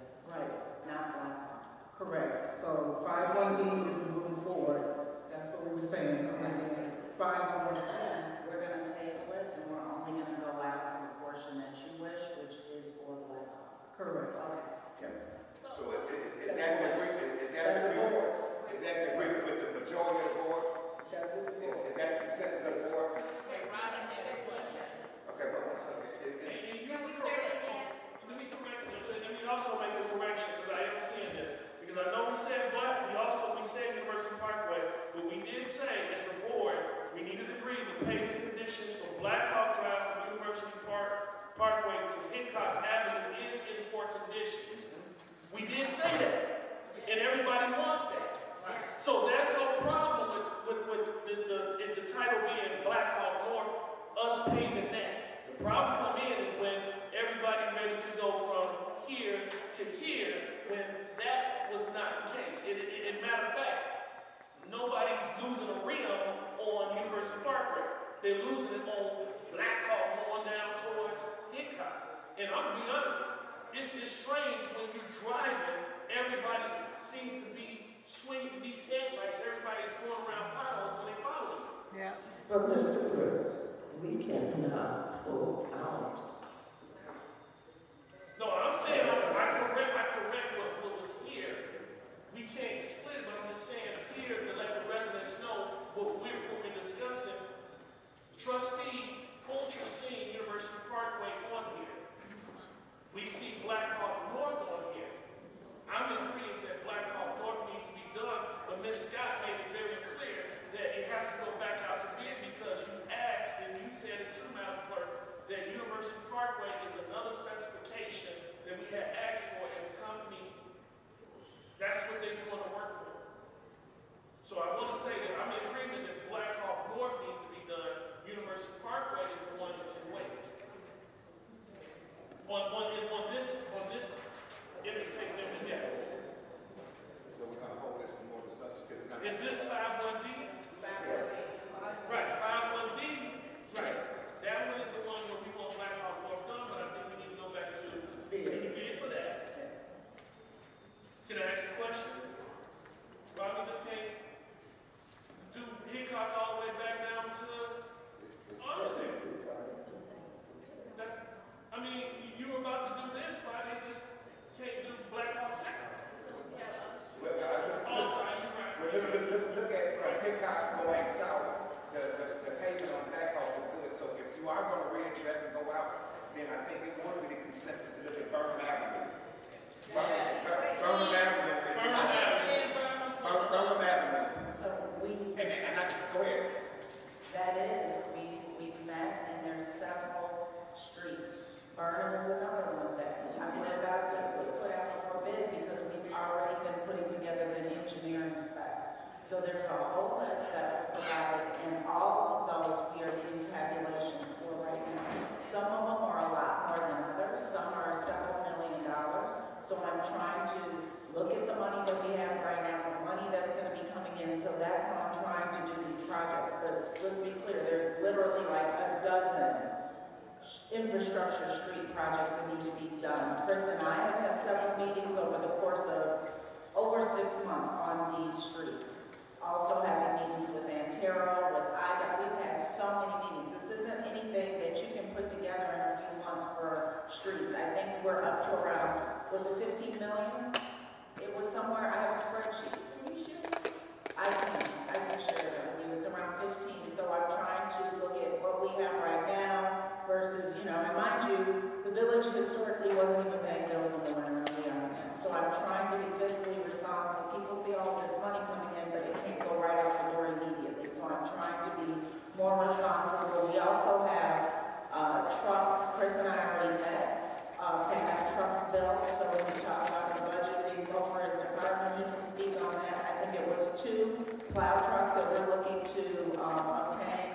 They're in the process now of getting the specs to have them built. So, but I will provide that list. It's still a working document, but I will provide that spreadsheet to the board of the cost of the streets, and these are projected and not actual. We're just trying to guesstimate. And a lot of things are factored in, like the time of year, because the prices go up and down, right?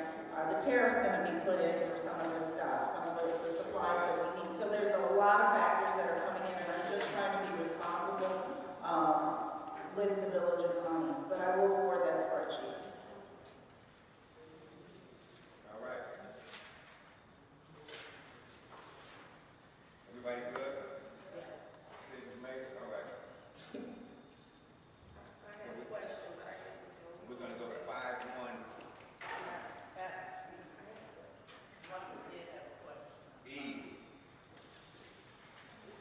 E is a discussion bid acceptance of recommendation from Ontario Group for Sandra Drive reconstruction and storm sewer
So it was deemed impacted last year.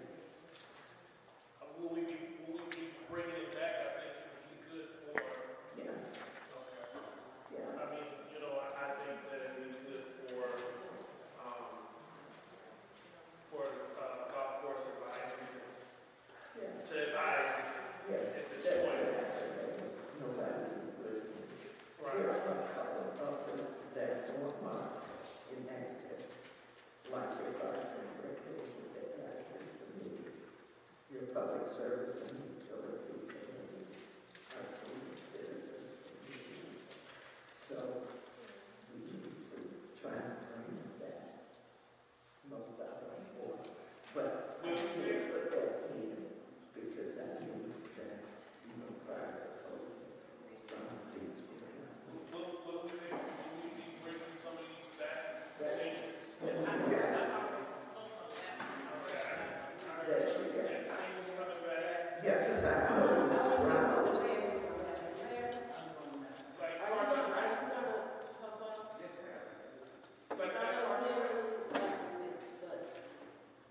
It's me. It's really me. Listen to what this young man brought. Hold on. Remember this? Listen to what this young man brought to the table. That's what I'm telling you. We have people in this town. They have multiple levels of expertise in so many different things that can help move us forward.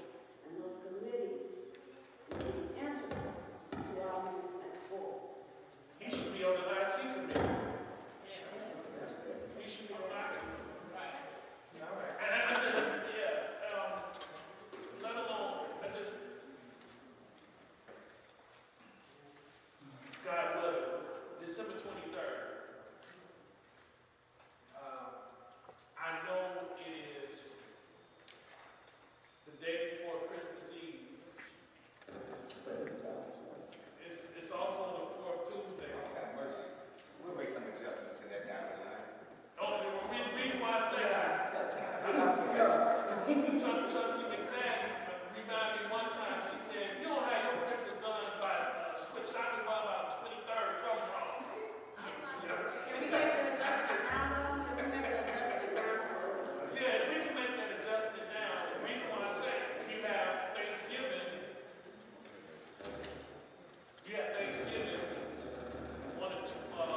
that week, actually, you have the 25th. So I'm just, as a board, I'm speaking to the board. So if we want, let's make that change now.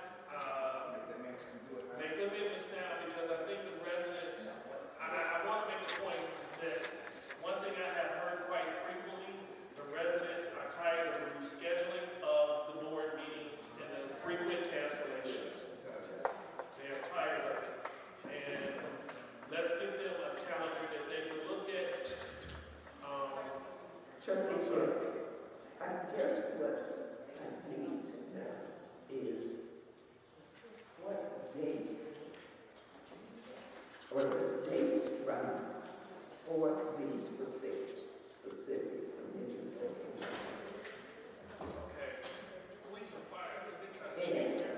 And if you notice under the finance committee, and this has been in effect, but not happening, it calls for 3 joint meetings of the board and the finance committee. I think that's something this board might really want to take a look at. Yes. That's how it's supposed to be. But first, just to throw out, the finance committee, they meet on Thursday. So that is what I was going to say. I'm requesting because the voting members of the committee is leaving in effect yet. So if we could change that to, because I'm going to reschedule the finance committee meeting because the members, we've been attending these for well over a year and a half now. Now, so you're changing the date, the actual day of the week for these meetings, because I did speak with the mayor last year after I had posted, and some things were scratched out, and I asked, did we change these by ordinance and meeting dates, because I think our standing rule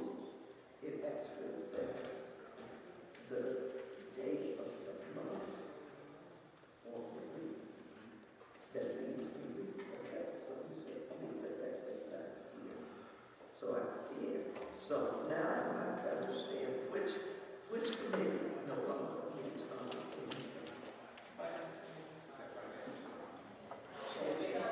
So if we could just change the title, then we're good. Instead of code enforcement committee, we could make that finance committee and then switch the finance committee and just change that title to code enforcement.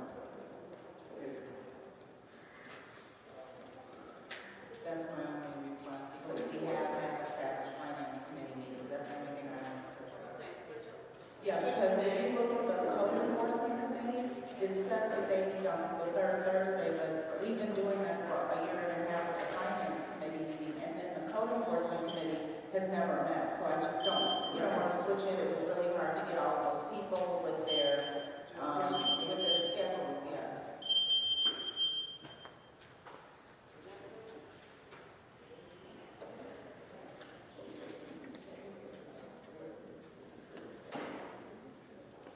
So that We'll just have to change our ordinance to reflect the changes that were made. Yeah, because I was gonna say, I don't know how true it is, but I'm hearing that the Police and Fire Commission, they meet on Mondays now instead of first Thursdays. Yes, I believe so. Yeah, I believe so, yeah. They need So make that amendment. Good observation, yes, sir. they need to make a minimum, let us know, because in my rights book, it's an ordinance, right? Yeah. As far as They standing rule.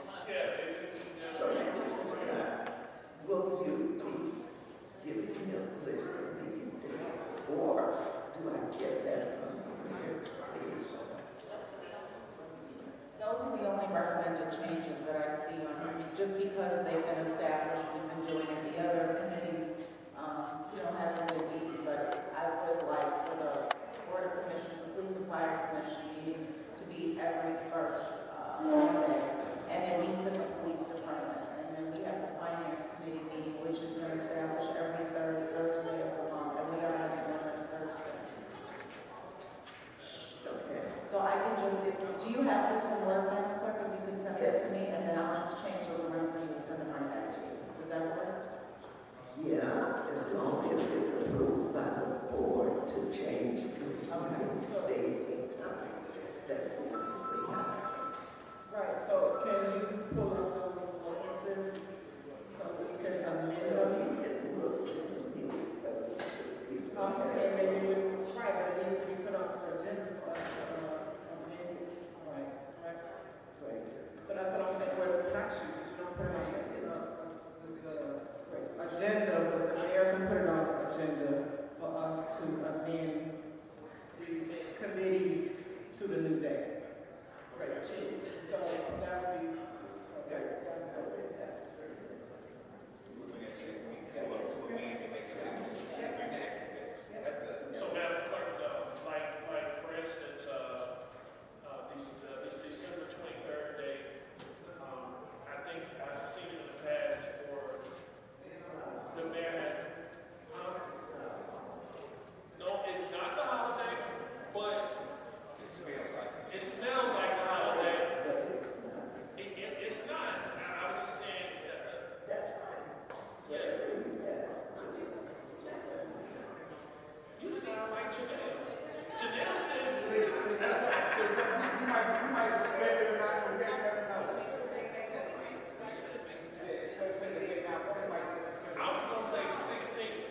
Make it that prior to Open meetings act says we should set our meetings at the beginning of the year, and that's just it.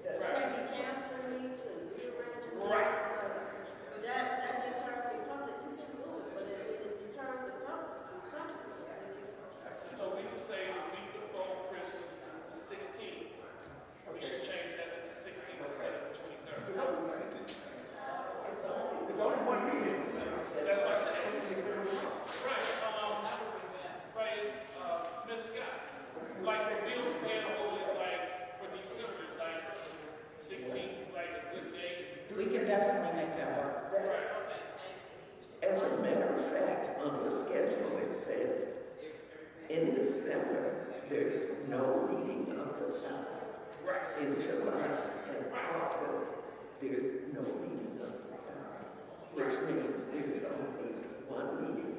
So the regular meeting moves up on the calendar to what was the town meeting on those. There's a correction on the police and fire commission. There's a date of December 44. I don't know what that is, but, You know, that's future.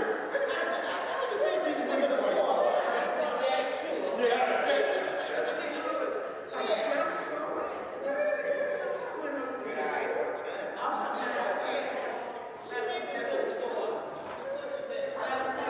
Yeah, I just scratched it. Madam Clerk, also, the Economic Development Committee and the Public Safety Committee, same time, same day. But they have different dates listed, but it's on the first Wednesday, 7 p.m. Do they still? Oh, wait, because they're missing one in January. Yeah, they overlap. Which one? Economic Development Committee and the Public Safety Committee.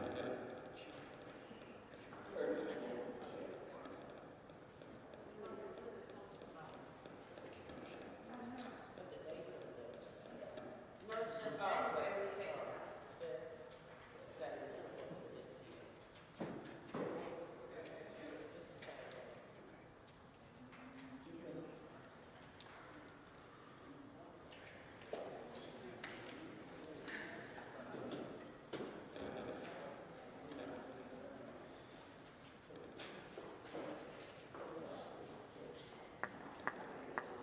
You good with that?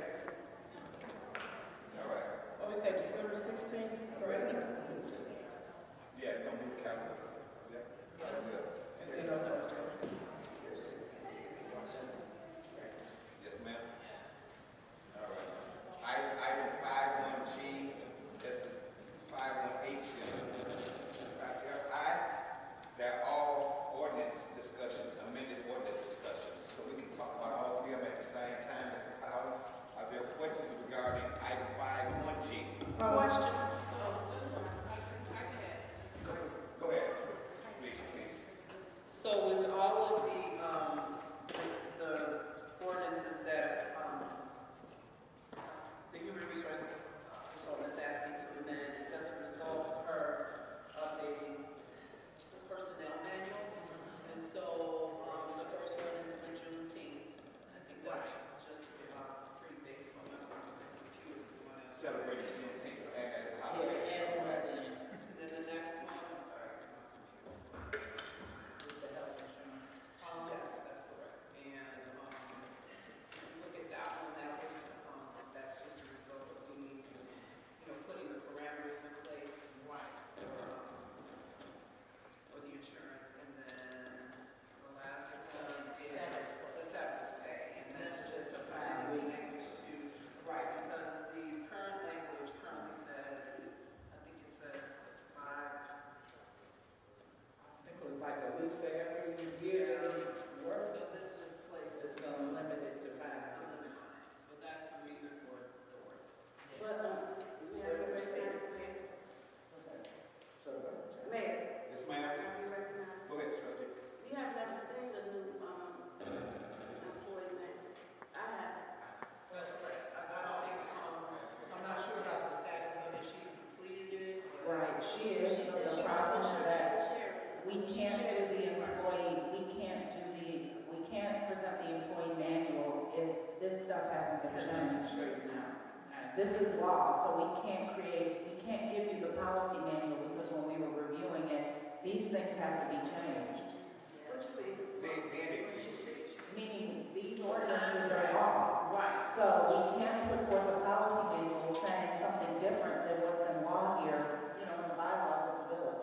So we have to change these first because these are all items that are in the policy manual. So, right, so if she were to present the policy manual, like a draft, and then say she has these items in there because currently those items are in your policy. So if she changes them, and then the board doesn't agree to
Why Because would you do that's that? what usually Why will would we happen. be more proactive? Because usually what'll happen is you'll get a draft and you'll kind of go through it and, because it's going to be a very extensive process. I mean, this manual hasn't been updated in a while, so you're gonna have to really carefully go through it. But this will still be what it's been changed to because you currently have these ordinances that have this information reflected in the ordinance.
Well, I can respond to that. Like I had sent the email asking for us to see the original ordinance for each of these items. Because a lot of these ordinances, some of them, I think one of them was changed 2016, but the rest of them were previous. So I would like to see the original ordinance so we can compare to what is being recommended, and then also to see if it's something else that needs to be changed, because a lot of these are back in the 20th century. So we need to look at a lot of these ordinances. So if you put ordinances on the agenda for any type of amendment, I would like to see the ordinance or what it originally was. So we can see if we want to make additional changes to anything. Because to me, it's once you touch it, that should be the last time you touch it. While you're as a trustee, as a board, we shouldn't continue going back and forth because here's another thing on that, here's another thing. Whatever the ordinance is, we should be able to see the original, and then we can make our recommendations from there, based off of what the amendment is. You see what I'm saying? So I guess the question is, because I've never had to give like original ordinances, and I don't think that would come from me, that would probably come from the clerk's office. And that's right. Only because I can't say that I have, what I have is gonna be, I'm looking at something, but in all fairness, there could be a more updated one, because as we know, Unicode and legal, they're not updated regularly. So I'm just saying, so that's, I appreciate that point though, because I do think that we have to then work more, in trying to see if we can get aligned on getting the information, because So that's the only thing, for you personally, I noticed, because I have reached out to the clerk, and the clerk gave me the response, so she has to go down into the crates and find the information. Right, so she got to find the information, so everybody has not been trustees and on the board and all that type of stuff, so we like to see it. So just from you as an attorney, is just to make sure that that information, when the ordinance comes up on the agenda, just to make sure that we're getting the information that I've talked before. Just when things are on the agenda, we need for the attorneys to make sure that we're getting our packets, we're getting this information, instead of always coming here and not having it. And just for that part, making sure for ordinances that we see the original. And that's, I addressed that with the clerk today. But, okay, that's I mean, we can have that chat offsite, only because that's disturbing to hear that, which I know that sometimes happens, but if, for example, I'm asked to amend an ordinance, or ordinance 250-11, the first thing that I do is I go over here and I look, and I say, okay, let me see what I need to amend. I know that there are some times that, an ordinance may not be, the one that's here may not be the most recent, then that's on the village to tell me that. Because I don't know. My assumption is that if I'm looking on Unicode, unless you tell me differently, this is the most updated one. So I think then we have to, that's why I said this is like an offline check, because then we have to develop a system to make sure that what I'm seeing, is the most recent thing for the village, so that we don't have confusion. And that's why I asked when we make. And that's what I was telling the clerk, the same thing. It's like, the last time it's been codified since 2015. I cannot rely on anything that's in there because I have no idea if it has been amended over the past 10 years. So a lot of those ordinances could have been amended, so we're not really getting the correct information. Just going to Unicode, look at Unicode, and that's the information. No, we can't rely on that information because we're 10 years behind. And that's why I did say I have no problem, not tomorrow, but Thursday. If I can get entries into the files in the old village hall to go through them, to pull, I have no problem. Wait a minute, Madam Clerk. If I'm not mistaken, and I don't really like to be putting out the bad stuff, but I think it's really infested with mold right now, and it would be almost a hazard to go down into that basement, if I'm not mistaken. And we need to bring in some mold remediation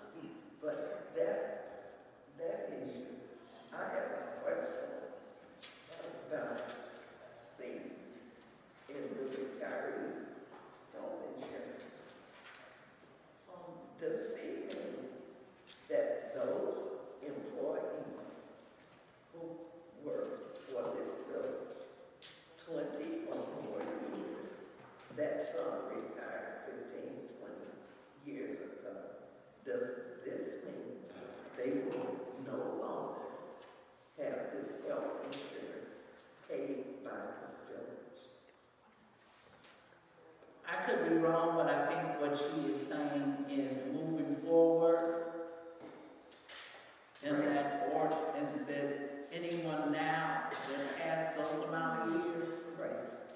moving No, forward. anyone who has retired prior to this coming forward, whether retirees who have not obtained full-time employment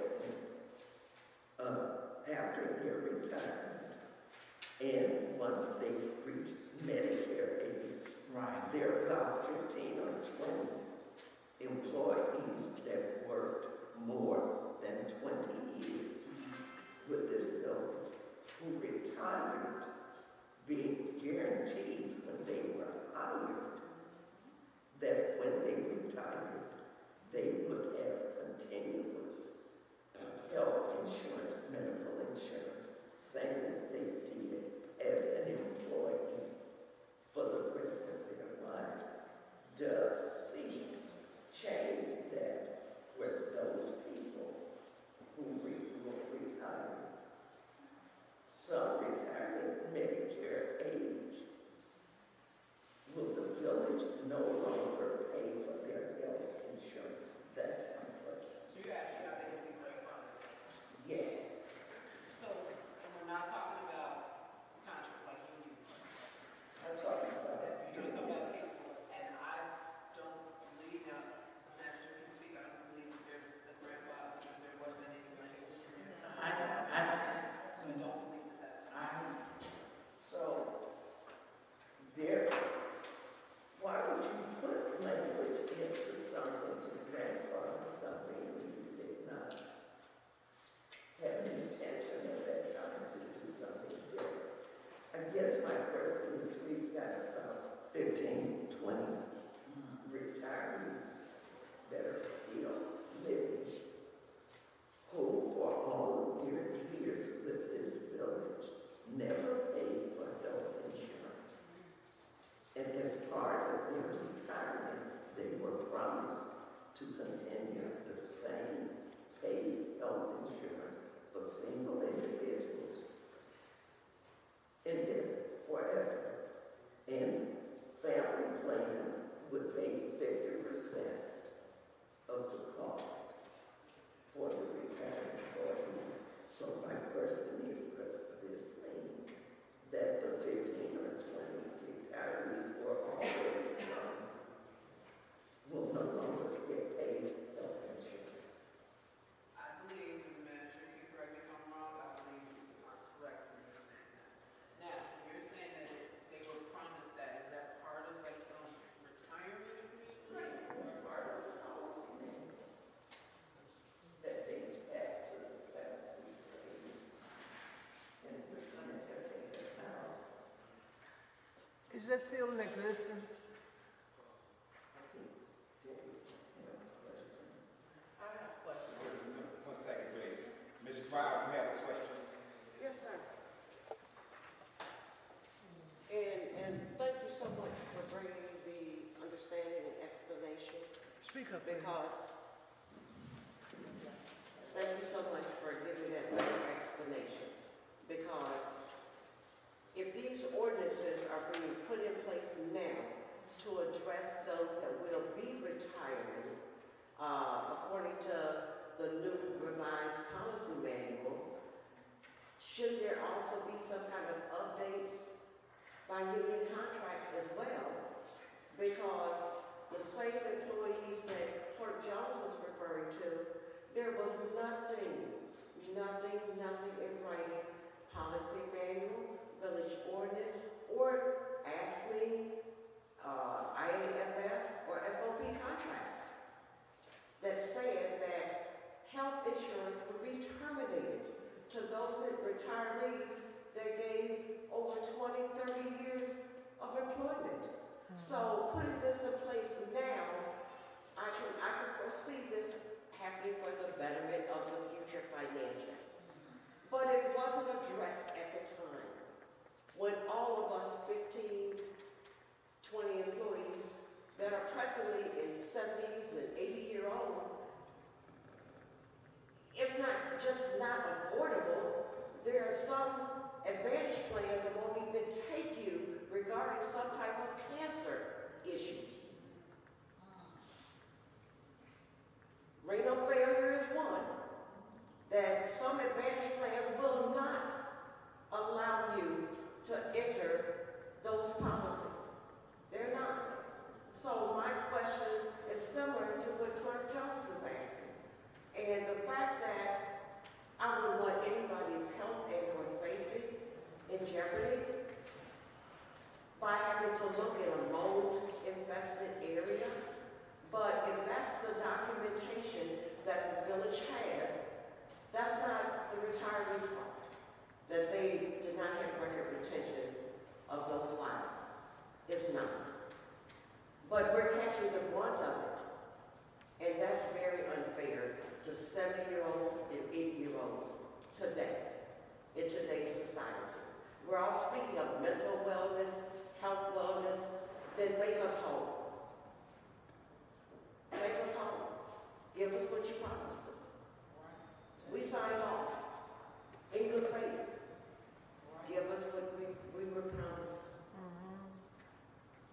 Well, I'm not the decision maker. I mean, of course, this is the body that decides whether or not this is something that they want to change. As far as if there are agreements, however, if there are contracts, agreements, and there's something in writing that is saying, look, this is what the board, it's been board approved. If it's not like part of some collective bargaining agreement and it's something that the board approved, then that's something different. But I don't, to answer the question as to, why it's happening now, that's beyond me. I just, if they ask me to draft something to change it, I do it. But this is the body that determines if in fact, that's the direction that we're going. Can I say something also? One second, trustee. One second. At the time, for most of the retirees, only the policy manual was in existence. There were no labor unions. When some of the employees started here, there were no labor unions. No ordinance? There was was- no ordinance? There was the policy manual that That was it. states after 20 years of continuing employment, you would get paid health insurance by the village. Because for years, up until 2016, single employees never paid for health insurance with this village.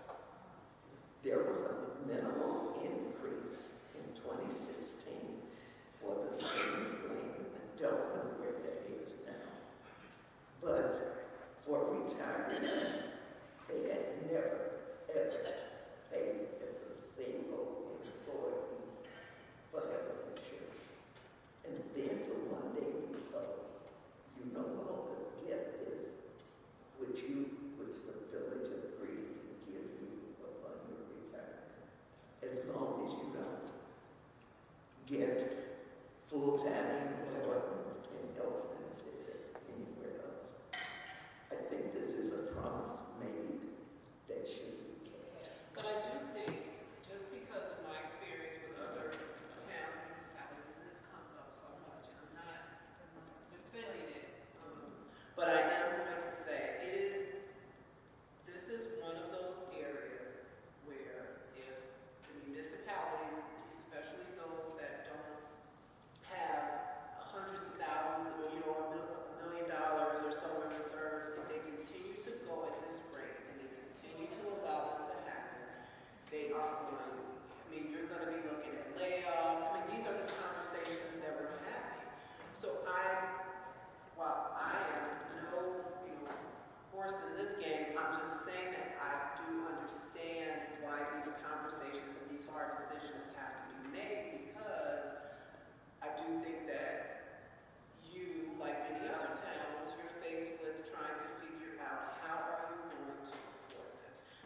we've had these discussions before with, regardless of whose fault it is, you've had some things going on with the insurances that, just necessarily shouldn't have been going on, and that's why it's so important to do audits from time to time, because think about it, you have people on insurance that shouldn't be on it anymore, people aren't married anymore, they got nephews, nieces, cousins, people that shouldn't be on it, and that's all on your backs. And it's been happening for so long, and now you're at this point where you're at this crossroad where you've got to say, look, either we're going to have to do this, which means we're going to have to try to tackle the retiree insurance, because that is a very big, that's one of those financial discussions that they're very difficult to have. Or you're going to be looking at other things, and you're already talking about, you don't want to do layoffs, like you've had layoffs in some of your departments that you can't, that you really can't afford to have. So I do understand why these conversations are taking place, but once again, that's up to you guys to decide if that's the direction that you want to move in. So, Trustee Williams? Okay, speaking on this matter, I do think that if that's in writing, that those 15, 20 people, we have to figure it out. But I do think that it does need to be grandfathered, because we will belly up. Health insurance is very expensive, and I think when a person turns 65, they should go on Medicare. That's the norm. And Medicare supplements, in most cases, don't underwrite you. Now, these new Advantage plans, a lot of them are a disadvantage, because they do look at renal stage, cancer, those things. So I don't really recommend the Medicare Advantage plans.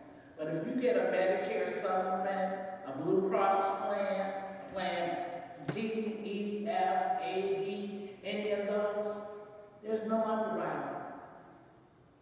I have a brother right now that had cancer and was able to get a Medicare supplement. When he came to stay with me, I was able to get him a plan, and it had nothing to do with my clout or my years of coverage at the company. He was simply asked, do you have Medicare? Blah, blah, blah, you're approved. So it is a light at the end of the tunnel for any future people. When they turn 65, they should go on Medicare, and they should select a supplement. If they want to get an Advantage plan, they can. Advantage, they give you free dental, hearing, some type of grocery card, but you better read those guidelines as far as your coverage, what it does and doesn't cover. But I do think it's time that we really take a hard look at this, and that we decide moving forward, end of the road. People 65 and older, when they retire, they need to get on Medicare and pick out a supplement plan. We can cover them up until that time, but I think that once they reach that, they need to know somewhere in writing that needs to be specified. Because otherwise, like Mrs. Frazier was saying, people will be laid off. People won't have jobs because all our money will be going to pay out insurance. And to hear that people here never had to pay a premium, never had to pay coverage, that's ludicrous. I've never heard of that. The employees under 65, nobody had to pay. This is a great place to work. I work for the insurance company and they get free coverage. So this is unheard of. But the things in this village that has gone on for so long, that's why we're still trying to dig our way out, because there was a lot of unacceptable practices that were made.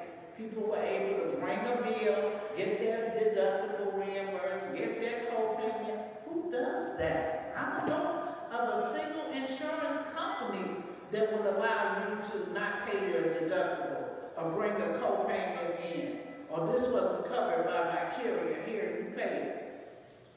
That's why we digging ourselves out now, because of all these mistakes that were made. It's unfortunate, but time now to think smart and not think hard and get it right so that we can move forward. That's all I'm saying.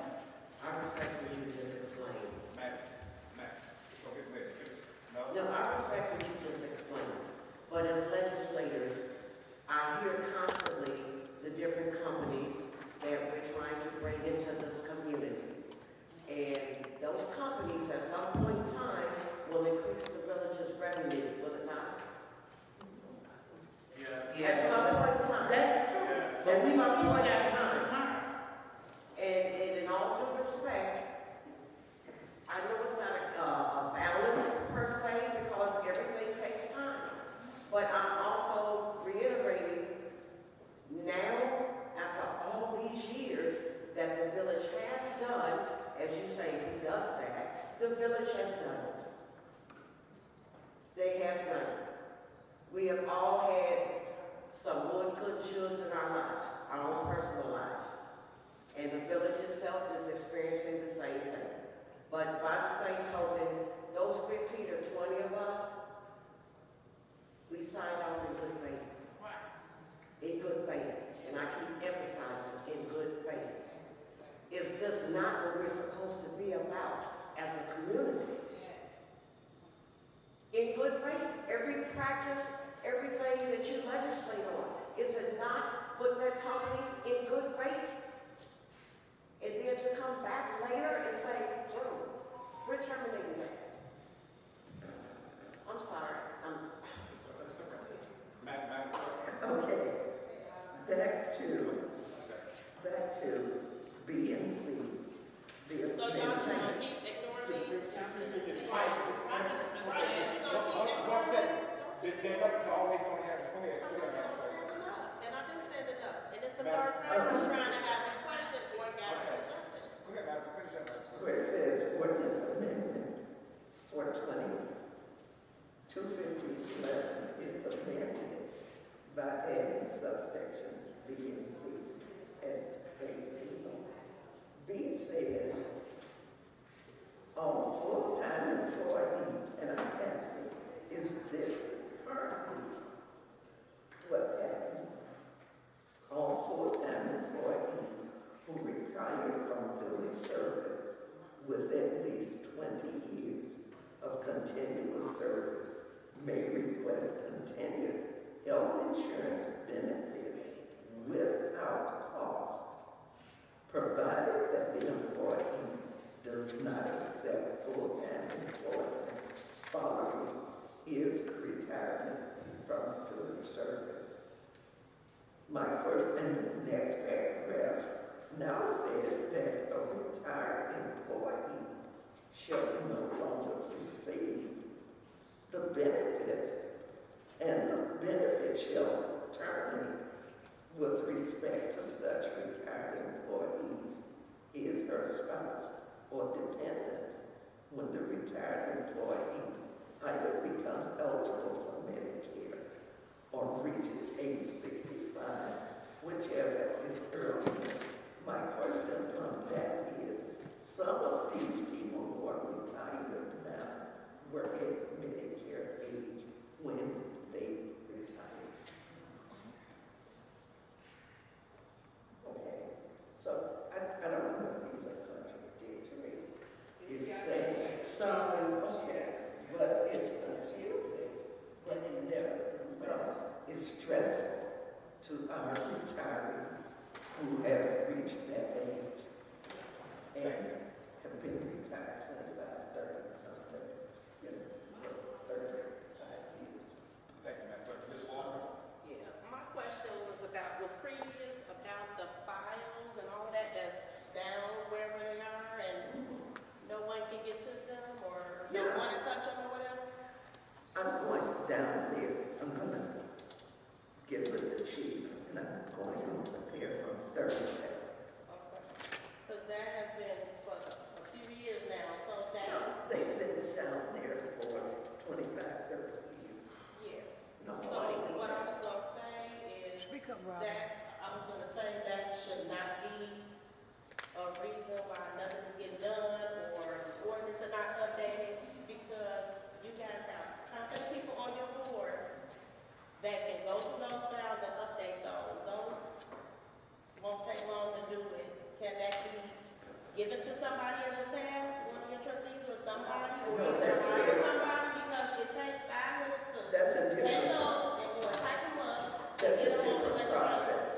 that has to go through a different process. But it should Of not be retention. that hard. It shouldn't be that, whatever that needs to be done, that should have been done. We agree. So can that be given to somebody as a task to do? Not like that, your companies. Well, what about your deputy clerk? Full-time financial employee. We don't have to discuss that. All right. Trustee Brooks? Yeah, yeah, Mayor, we Mr. Technical, not quite Felicia Frazier lawyer. So in section C, I had made a notation. The word, the benefit, Felicia, is it possible that we can, more spell out in detail that language and what the benefit would be? Madam Clerk, when she did speak of that, that was one of the things that popped into my head, because when you read both ordinance, it seems very broad, if that made sense. It spoke about the benefit, but if we can go into detail about it, about the benefit, I think also, I listened to Trustee Williams, and I listened to Ms. Stroud, as well as the clerk too, when it came to speaking of those employees who are already on the insurance. One reason why I brought this up is that it is to my understanding that a town north of us might have been Blue Island, kind of did the same thing we did, and I believe the retirees won in that situation. So if we can do that, and then another thing, if we can have more of a summary, I want to say I thought I heard the HR lady spoke about it, but if we can see it more in detail of how many retirees do we have, how much money are we actually spending? She did? Okay, this must be in the pre-K. She did? I think I heard this. Right? She did? Yeah, she did, right? Can you please repeat that? She did give the detail of how many retirees we're actually paying for. It was, I believe it was 15 to 17. I was trying to recall the exact amount. I was just asking for it was somewhere around there.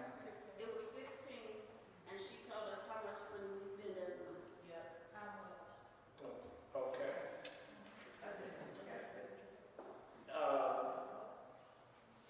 What would be now, because I want to say we have those 17, those are not included, the duty disability, correct? No, it is not. Okay, so the 17 retirees, do we have any now that would qualify for that? Are we trying to stop them from being on the insurance, or help me understand that? Because I think I heard Ms. Stroud mention it. There are those who've been here 20 years who are ready to leave now. Are they qualified for that insurance? But they're not retired yet. Not retired yet. We're talking about those So that means you would have to grandfather everybody in who's currently employed. Okay, so this is strictly those who are retired now, right? Yes, that would be strictly for those who will be retired if the board so chooses to grandfather only those individuals in. Okay, so yeah, if we can, Felicia, I did notate the benefit, yeah. We So can it hear can you, be ma'am. more in detail. She said she's sending something to HR now to make sure that what we're requesting, that she can provide more detail. Also, I guess, question of was it the impact? Oh, contracts. Because if I'm not mistaken, Felicia, I think some of them been trying to put it in the contracts. How would that affect the union contracts at this point? It really, because the unions can negotiate whatever they want. Right. So that the problem you're gonna have is if just depending on which way we go,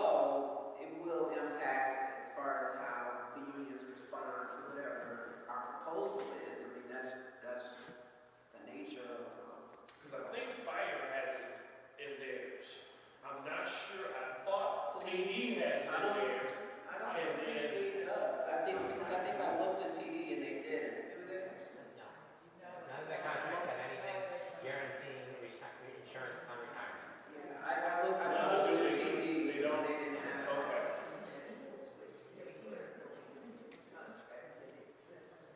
Right. Okay.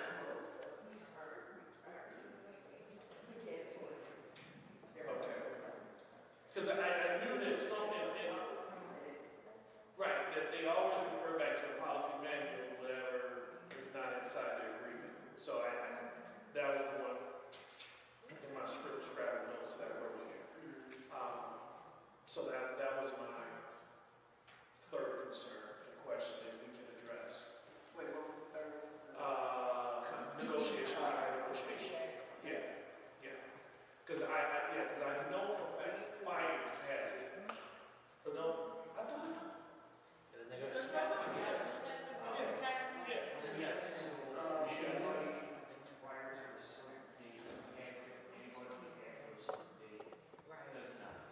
So it's retro to we spent so many years here to make that. Okay, right. So we know about that. Right, we know about that. So that we can be more in detail about this. We know To about make what? sure. We know about what? I didn't get that.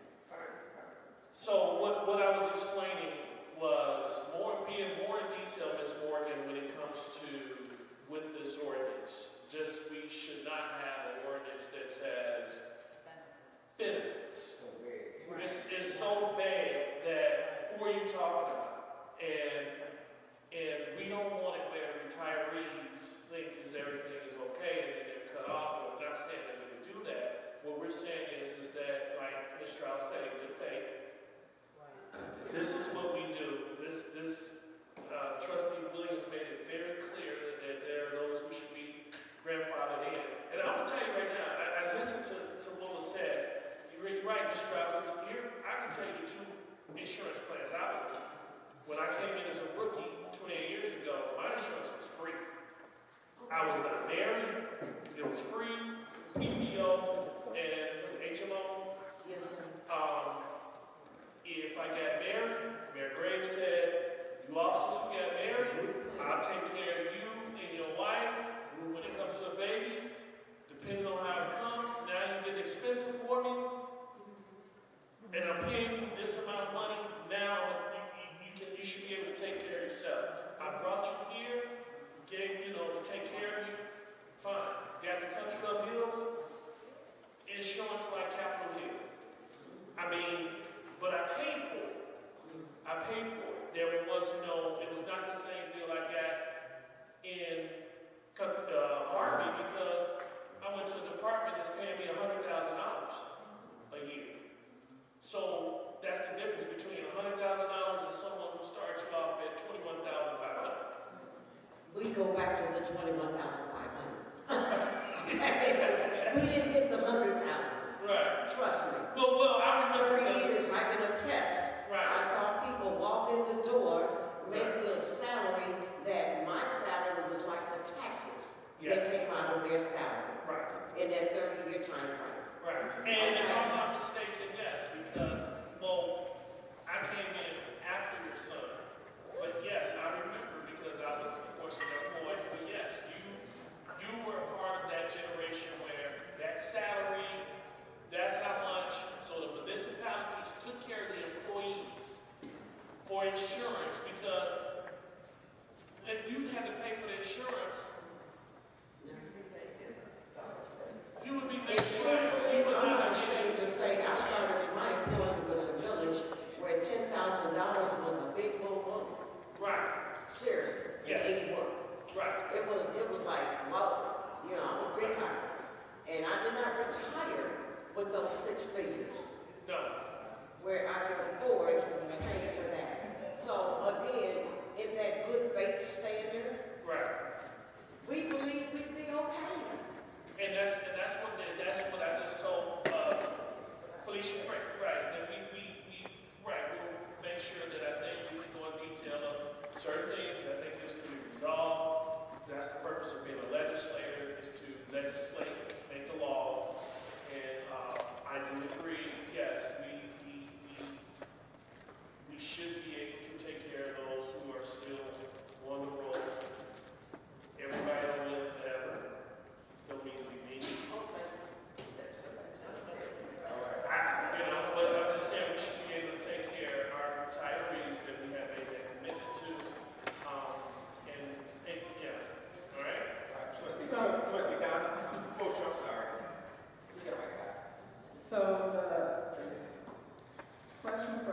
B, where it says continued health insurance benefits without cost. That's not referring to they don't have to pay the premiums. They still have to pay. Okay, so. They pay right? Okay. So I understand that's how things work, but I still feel premiums that come up they check, right? Premiums come up. Premiums is what it goes up. No, I'm saying in general, not referring to anybody, but a regular, anybody, when they go. Right. So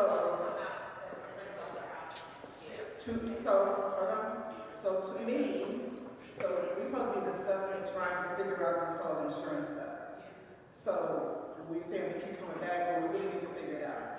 The without cost, I don't agree with the without cost. I think that it should be a premium that should be paid. So that's my recommendation, that a premium should be paid. And then also that it should be retroactive for all employees, that if they retire, then we should be paying for their health insurance unless they have a full-time job, which applies to the retirees. The current retirees, anybody. If you hit 65, you should be on Medicare, right? So after that, then you have some type of supplementary.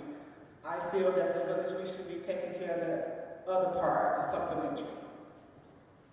Even after 60, you're saying don't worry about anybody. I'm saying that 65, you go on Medicare. No matter, that's the automatic. You go on Medicare. So at 65, you should go on Medicare, but whatever portion, from my understanding, Medicare covers approximately like 80%, right? And a lot of people have up to 80%. They cover 67. Whatever percentage Medicare covers, then that's what they cover. I feel that the village should cover the remaining, because we had said that they would cover their insurance. So just like the whole grandfather in, I feel that we should cover that. I understand they get on Medicare, but they still have a part. They still should not have to pay for their insurance after that. Okay, I'm trying to get clarity. So I'm not talking about the people, the 15 or 16. So are you saying moving forward, anybody that works for this village and they turn 65, then we should pay for their supplements? Is that what you're saying? When they retire, that's what this said. The full-time employees, that's how it's been, correct? But I'm saying, I'm separate with the union contract. Union contracts, they got their own contracts. Y'all can negotiate. Right. Okay, that's the way I feel. Y'all negotiate a whole lot of stuff with union contracts. That can be part of your negotiation. I'm talking about just the employees in general, even with the union contracts. If that's in your contract, then that's fine. As of now, I'm talking about if that's in their contract now, then sure, we uphold to that. But for the retirees that's already been retired right now, they say 16 people, right, they should be on, if they over 65 and over, they should be on Medicare, right? So whatever the difference of the amount that needs to be covered, I think the village should cover, because that's what we said we would do. That's part of that whole grant. So whatever that part is, as a supplement or whatever, I feel that we should cover that. Now, for the employees, as of right now, we got some employees that might be in for 19 years. So we're going to take that away from them and say we ain't going to cover your insurance no more? I don't think that's right. So I feel that that should be the same way, that we should be retroactive to whatever we agree on this as of this date or whatever day. Any employees that work for this village should get, if they retire after 20 years, we should cover their insurance with premium. It ain't no without cost. It should be with the premiums. Everybody should be paying premiums. okay, So that's what. I have one financial question. Give me 1 second. Here's the question we got to do. I worked for the state of Illinois for 32 years. And after we worked 20 years, we got our health insurance for free. So when I came here, I didn't even try to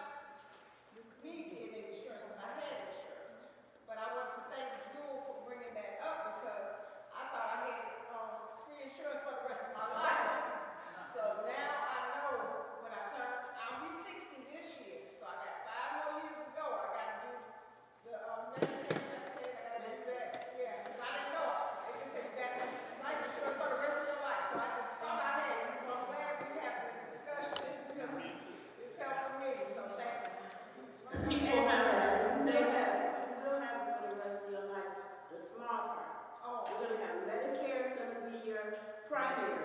Medicare is always primary. And then private insurance is secondary. So your private insurance from your employer, which because you have that every year, you won't have to pay. I will, because I can't make the 20. So, but mine is just a little bit, I'll have to pay something. And you still have copay. You will not get a reimbursed for them like they do here. And you will have, co-insurance. Mr. Mayor, Okay, so here's my question, for me trying to understand. get that mic a little bit, please. Okay, so here's my question. We have Medicare. Medicare covers 67% of the invoice. Oh, they pay 80%. Okay, 80% of the invoice. Up to. Up to the okay, 20%.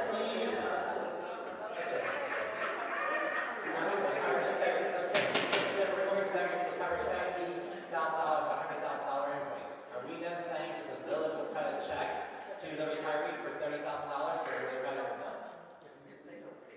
See, that doesn't make sense, and that's what we're trying to cut. Now, I just want to try to understand what's the. We're not getting ready. So if we have a $100,000 invoice for a retiree or anyone who's eligible on retirement, Medicare covers $70,000 of the invoice. Are we saying that the village will then cut the retiree a $30,000 check? The medical, whoever the biller is, the biller. I don't. No. He's saying if Medicare pays 80% of 100,000, that remaining 20,000, he's saying that the village is gonna pay for that. And if they don't have a supplement, then we would end up with that bill.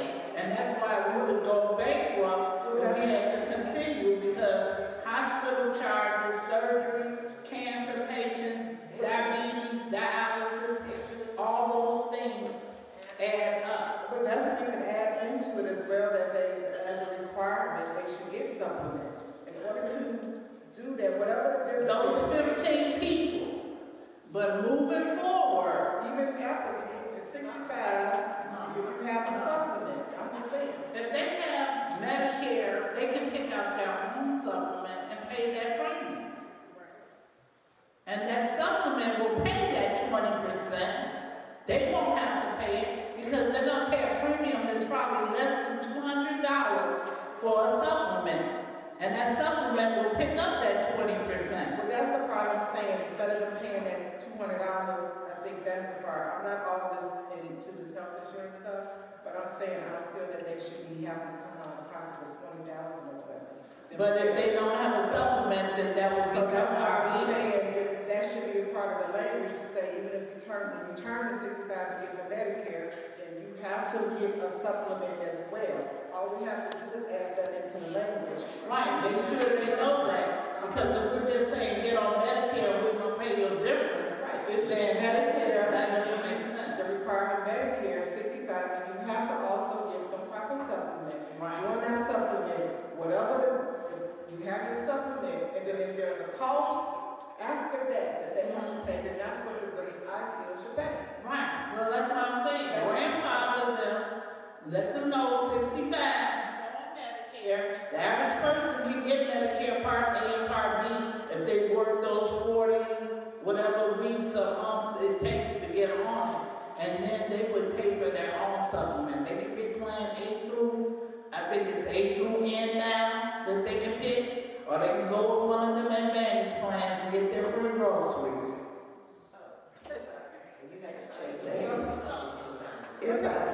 Let me ask a rhetorical question. Elected officials are elected officials on the insurance. Elected officials. They say this because we are operating on 65, age 65. Which I'm not going to say is age discrimination because that would be inappropriate. But I am going to say,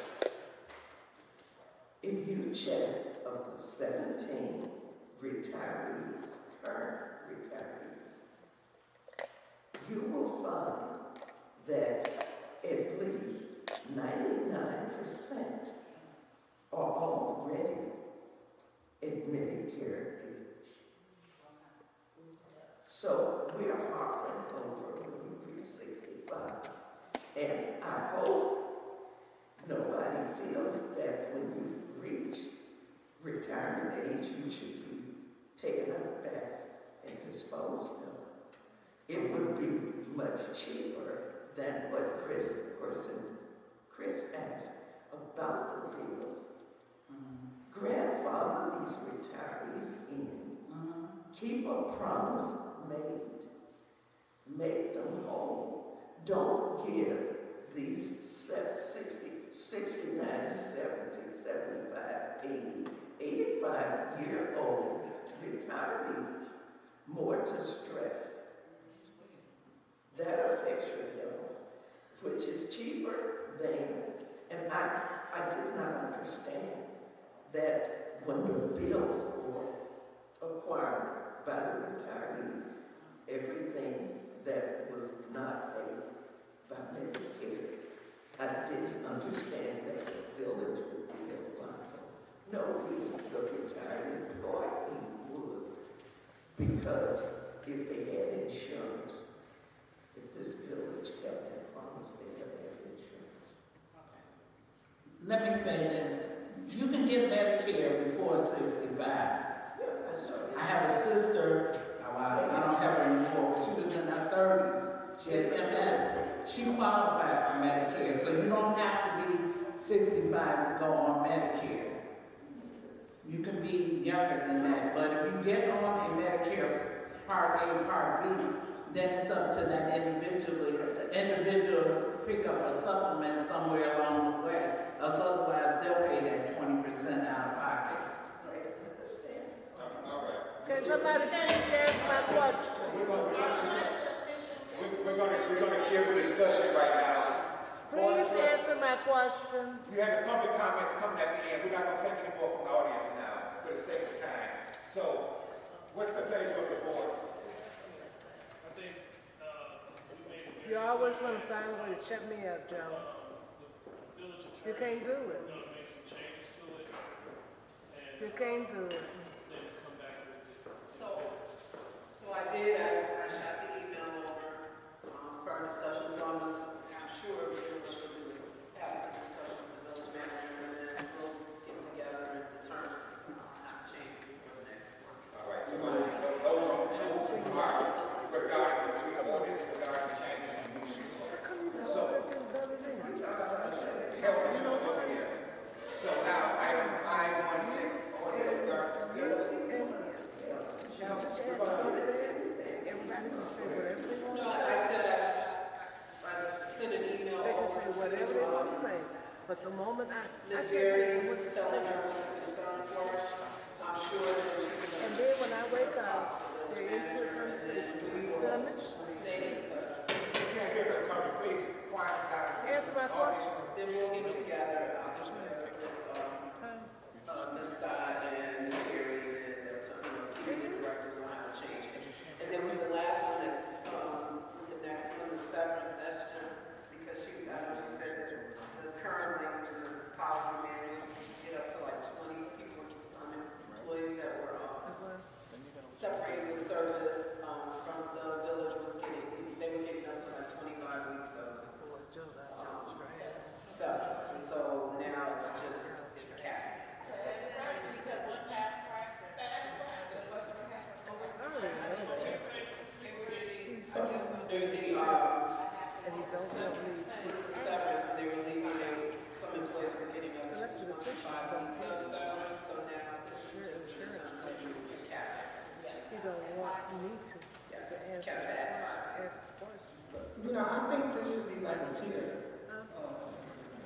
What did you say? I think it should be tiered. You're all looked into that?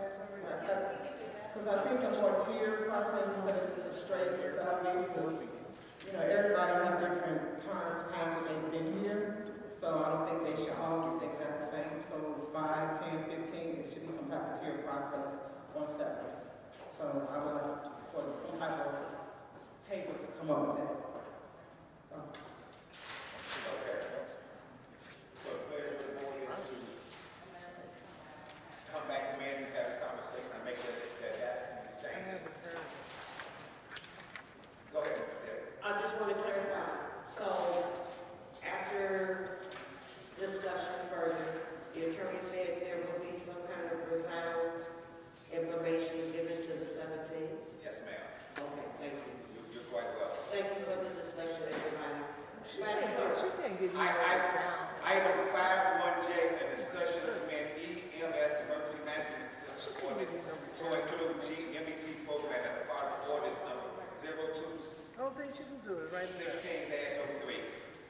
Chief?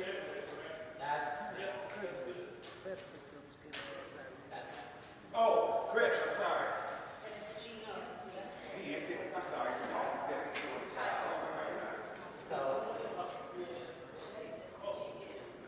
the way the current ordinance reads is that the village, so we get 100,000, is split 50% to the village's unrestricted money, 50% to the fire department, or restricted for EMS equipment and tools. Well, with GMT, as I discussed in the financials, we have to pay a portion of that back. The way they currently written that whole entire portion of strict reading of the ordinance, all that 50% comes out of the village's unrestricted portion. My recommendation is that we modify the ordinance to basically to the effect of saying, you get 100,000, the net portion gets split evenly as unrestricted and restricted. So that way, if we get 100,000, we have to pay 50,000 back. 25,000 is unrestricted for village operations. 25,000 is restricted for EMS, tools and supplies, in accordance with the current language of the ordinance.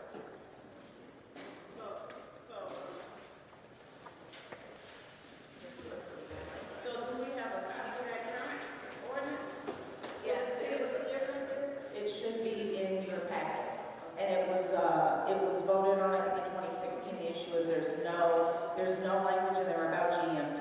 And because we passed this, we do need clarity and, so we need to add that into that ordinance. Okay.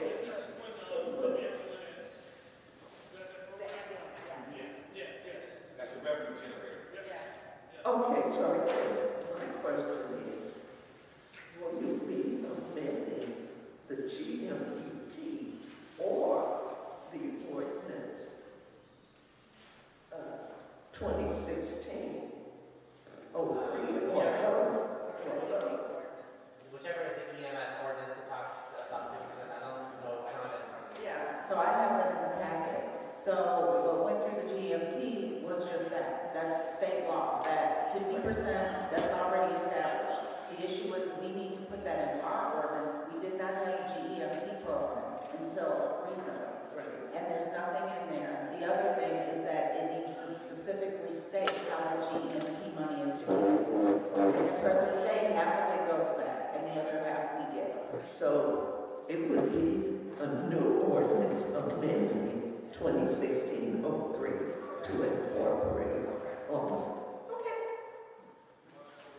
Okay. So, yes, so the ordinance 2016 as to MS version. So this was done in 2016? Okay, so I was looking at a lot of the fees and rates and everything. Is all of that based off of today? Because this was done in 2016 and it's saying the difference charges, mileage to the hospital, $16. Is that still accurate, all this information? Most of it is, but I want to review it all when we bring it back to the board to make sure. Okay, so we're going to make sure that everything is accurate to today's thing, right? Okay. Okay. All right, so we're ready to move forward? All right, thank you. Move us forward. Item 51K, discussion of an ambulance for the fire department. No, ma'am. Shout out to the head. Chief? So currently, right now, we have two 2015 or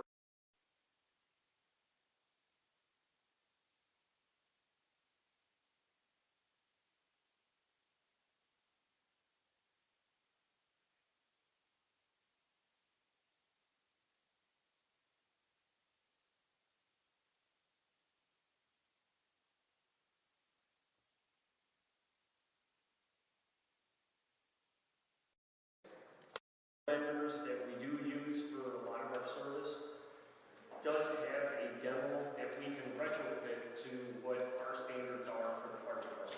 And it can be put into service immediately? It will be done this time next year, so it's still about a year away. It's still getting more process on. It's a long process, and with inflation, we keep going up and up. So the faster that we actually move on it, the better off we are. It'll help save some of the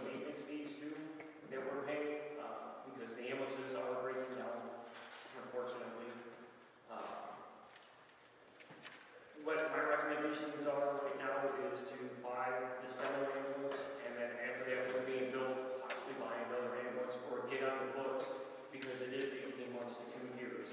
And we have that period where we'll still have a decent ambulance and a brand new ambulance, and we can get everything to make it go. Any questions from the council? Trustee Thompson? So, how we gonna finance it? How we gonna pay? I'm sorry, How we gonna pay? Okay. We got two people. Here we go. Mr. Finance. Thank you. We will buy from the current cash balance in the GEMT account. So, assuming it's not $200 million, how much do you estimate the cost? It's $135,000 approximately. Once it's retrofitted, base price is about $416, am I correct in saying that? yeah, it's about $415,000 just for the unit itself. But we put like a new heart monitor, new stair chair in there. A lot of the equipment that's on the ambulance is 15 years old too, and some of it is actually older than I've been here for 16 years. So the equipment kind of does wear out, and generally you want to kind of replace your heart monitors within a 10-year lifespan because new technology comes out, new standards come out. We will plan on purchasing this straight through the current cash account that's set aside for EMS, according to GMT. If it's a 2-year wait, based on what your guys' current cash balance is and what we anticipate to collect, you guys should have no problem paying for it straight out in cash. So basically pays for itself, basically. Yes. And at the end of the day, spare no expense when it comes to saving human life. So we move forward with that. Don't we have a fire truck already in the middle? Have we already purchased another one? Yes. Madam Clerk said you can't put the traction to the fire truck. No, I thought we already have one, like, It seemed like it. Like 2 years ago. So we have currently a 2015 that's still being paid for right now. We have, I think, 2 or 3 payments left on it, and then we officially paid off. All right, so anybody have any questions about this ambulance? No? We're gonna move this forward, board? Absolutely, thank you. All right, here we go. Discussion intergovernmental agreement between the Village of University Park, the County of Will for maintenance and energy of traffic signal at the intersection of Western Avenue, CH 53, and Exchange, and Cook County Board District Number 3. So there are some questions that are going to be asked, but I just want to make a comment. I also would encourage to put cameras at that area. We have lots of accidents at Western and Exchange. But go ahead, council questions. So, we need to do something. We have to pay for it. If you do everything, if we do anything else, we got to pay. Everything else, they'll pay for it. And they'll pay for it, we got to pay them back. So if we put the camera in, that is a problem for us. You can do something. I think we all agree on that. You know, life and everything there. That's another accident. Yeah. All right. So I guess that doesn't take a whole lot of conversation. You got something, Mr. Scott? I just wanted to provide a little more clarity and some detail. So it's actually the agreement is with not Cook County, it's with Will County. So I had this conversation with them. It's basically a 50-50 split, 50% split between the county and us. It would be approximately $170 per month. Our portion and clause number 8 of that contract, when reviewing it, University Park has 100%. We have to pay for the modifications. So if we did put that camera in, obviously that would be on us. So this agreement, the reason why this agreement is coming up is because they are setting up a new network system. So this is something, this intergovernmental agreement is required from all of the municipalities. They are expecting this back from us at the end of this month, and I told them that this was going to be for the board. I did request though, however, because in regards to accidents, that we do put an EVP there, which is that emergency vehicle preemption device to control the lights. In conversation with them, I did say that I did notice when I looked at the stats that there were quite a few accidents on that corner. So we can pay for that. We will have to pay for it just like we paid for the other EVP device that I had installed on the corner on State Road. So that will be there, and we can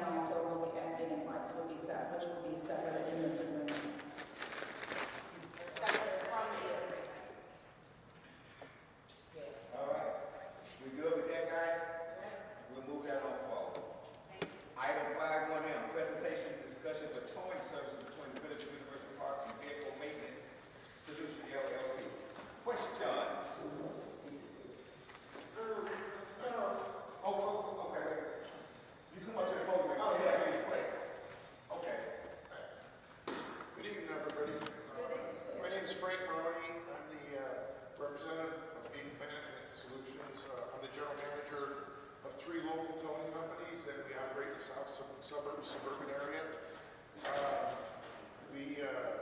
This is what we do. We tow over 100,000 cars a year, and tow over 70,000 cars a year for local police departments, mostly the city of Chicago, and most of your neighbors in this area, Chicago Heights, South Chicago Heights, South Village, David, Bridgeton Park, Madison, Markham. We're located in Markham. We have 90 pieces of equipment. We can tow anything on the street. We have a fully staffed 24-hour dispatch office. And what was your question? Vehicle management solutions. VMS. Well, so I read the agreement, and, you know, I'm just a lady, I don't tow cars. But I've never heard of a town having to pay a towing company to tow cars, per se, like it's written out in the agreement. What I'm thinking about is, they can agree, the town has an agreement with the towing company, and then they tow cars. And then they get reimbursed by whoever owns that car, insurance, or however you gotta get it. So for the village, they would give us a little discount on that or something like that. I never heard of a towing company, charging the village to tow private individuals' cars. And also, everybody board, most villages have, they use more than one tow. They don't have just one contract, they use one and then they rotate. Yeah, that's two. So I just never heard, I don't think that's, I don't think we should be paying a towing company to tow private individual cars, because then how can we get reimbursed? So that's just a foot of what I'm. Well, you're 100% right. The village does not pay. The owner of the vehicle pays us.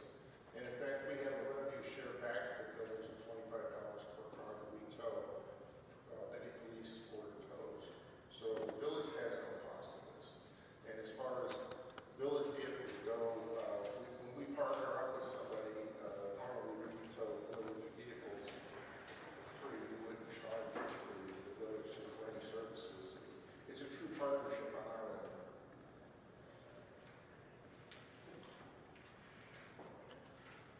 Trustee Don, I'm a coach. So you're from Madison City, you got somebody else talking for the next one? Yeah. Okay, okay, thank you. Thank you very much. All right, so our pleasure to move forward, guys. It's a rotation. Also, you're gonna rotation. So are we gonna, so I do have a question after you, sorry. Are we keeping calls, isn't that who we're using now? So from my understanding, and someone else can jump in on this, they've changed. I don't think it's under the same, it's not the same ownership, it's not even all the same employees. It's completely changed. So there have been tow companies that have been towing. I have had an incident, one that I know of where a tow, I don't know where the company came from, but they had taken a vehicle and they had it behind Village Hall and they were trying to break in or go into the stuff and I confronted them about it. I called for Chief Mitchell who came over and I had no idea who they were. This company does tow here. They've been towing here. We also do have a rotation. When I came and said we should make sure there's a rotation, but really there should be contracts. So I am asking the board to basically give them a contract. They've been doing work here and like I said, the surrounding villages for some time. So it's just. That's fine, but are we getting rid of it? It's not that we're getting rid of it, we didn't have a contract. Oh, it's not, okay, so, okay, I thought it was a contract, before you came in. I So- did not see one when I looked it up. So I don't know. Was it ever a contract?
Are they doing the same reimbursements? I don't believe they're doing the same reimbursement, but I can ask them if he's willing to match that contract. Yeah, because I saw the letter from them, I didn't see the contract, so I don't know what they were. Yes, I can definitely recommend to him that we put that in contract. And they are also doing towing. We had a situation, if you recall, with the migrants when they had the huge buses. So at that time, we didn't have employees, they didn't have the equipment to tow. We did pass that road bus ordinance. So I made contact with them under the recommendation of Will County, who uses them, and they did have the huge equipment that it takes to tow the Greyhounds. Let's take this from me. We good? Yes. All right. Willie Hollins, we're at the general public comments. Willie Hollins, please. These general public comments are held for 3 minutes. All right, I just want to say I appreciate what you're doing, Mayor. Ms. Millie, Ms. James, Ms. Strauss, the Christmas run you did was perfect. I am out with the youth. I know a lot. Every 3-year-old kid, no one, as well as this young man, started quarterback for Freeman High School. He was at his youth. I was his parent. Never called that negative. Even if I had something negative going on in my life, I never presented nothing to it. So I got a strong hold on the youth. I see them to get off the school bus and before they get on the buses. That'll be one of my obligations while I'm in the area. I've been going to church for the last 2 months or so. But just need to know I'm putting the extra effort into the community falls with the youth. And they definitely listen to me and they understand. I'm not promoting nothing negative. Our community, nothing like Texas, Memphis, all these other little cities that's got all these real shootings going on. We got a little confusion around there. But I am a brother out there standing on the deeds. And I just appreciate everybody up here. I feel we probably need to agree or disagree, but however y'all do a good job. Thank you, Chief. Thank you so much, sir. Hey, man, thank you for taking care of things out there, too. Sonya Bell, Sonya Jenkins Bell. Good evening, Mayor. We've been here a long time tonight. It's been a wonderful time. Happy New Year, everyone. Glad to see you in 2025. Also, I want to address this issue right now. We're in January. We need to figure out what we're going to do with our youth for the summer. We don't need to wait till the 11th hour. We need to get it done, figure out some programming that we're going to put in place and get it done. We also need to take into consideration safe passage. We have people like Mr. Willie that is also always actively involved in our community. He's around our youth, he interacts with them. We need to put things in place that are going to secure our children's passage, from the walkers that are walking to assist our police as well. I enjoyed the stimulating conversation in reference to our retirees. We need to understand that as constituents in our community and taxpayers, if we can't rely on our government, who can we rely on? We need to make sure that these retirees are taken care of. Right. They deserve it. They've given their lives to this community. They're older, and they should not be sitting at home wondering if they're going to be able to go to the doctor or not. So I'm asking the village, I'm asking the board to please take all of this into consideration, do what's right, and I agree with Trustee Fulcher when it comes down to premium. We cannot afford to take care of everyone for free. I would like to thank the board again for all of the information that they disseminated this evening, and I'll see you again in 2 weeks. And also, I would like to extend my condolences to the family. I'm not sure his last name, Mr. Rick. He would ride through our community and cut grass and help our seniors. I would like to extend the condolences to his family for their loss. Thank you and have a wonderful evening. That was, thank you. Long walk. Yes, yeah. Robert Walker. Hello, everybody. Again, I am here again with some concerns again. Can't hear you. I am here again with some concerns. My name is Robin Walker, University Park Youth Baseball Organization President. Clerk, can I please have this item spread and bring it to the minutes? Would you email it to me? Sure, it's a Thank you.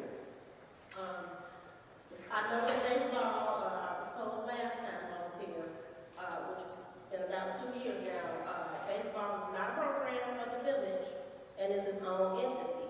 But one of your elected officials is currently Trustee Donna Dilworth for Culture, which is, she's sitting on your board, and then she's also a treasurer of University Park Youth Baseball. So with that being said, it is a conflict of interest, I would think, and that's the reason why I'm bringing this forth today, and that's the concern that we're having as taxpayers. So the few problems that we're having, she shouldn't be receiving and giving the funds, because the baseball asks the village for funds, and then she on the other end receiving them, so that's why it's a conflict of interest, and which you guys should be paying attention to as the boards. Aside from the $55,000 that Ms. Fulcher removed from the baseball original account, she's been sitting on these funds. Nothing has been done. The money has been contracted out, and nothing has been done to the field. So we just want to know what are we waiting on? The funds was allocated out, and why are we sitting here? Nothing is done for the kids. The fields are still looking the same, and so the question is, to myself, to Ms. Fulcher, is why don't the kids still have the things that the money was given for? Why are we sitting on that account? And what a lot of you all don't know is that I'm a huge advocate for the kids and the things that they have, so I'm going to continue to fight this fight until the kids have what we fought for, what we asked for and paid for, which is why we got the $55,000. And there's to be dugouts, bleachers, there's a list of items, and none of which has been purchased yet, and that's a concern. And I shouldn't be the only one that's asking questions. You all, as the board, should be asking these questions too, and the residents as well. What are we doing? You know, there's supposed to be a batting cage, all types of things, and our kids are struggling. Not only that. Ms. Walker, not to cut you off or be rude, but that is your allotted 3-minute time. Ms. Walker. I'll come back.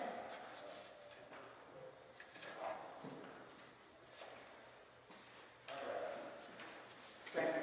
Ms. Deborah Strauss, our last public comment on this paper.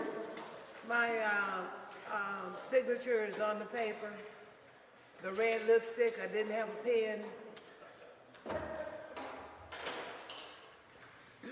Deborah J. Strauss. You still gonna ignore me, Joe? Go ahead, Ms. Strauss.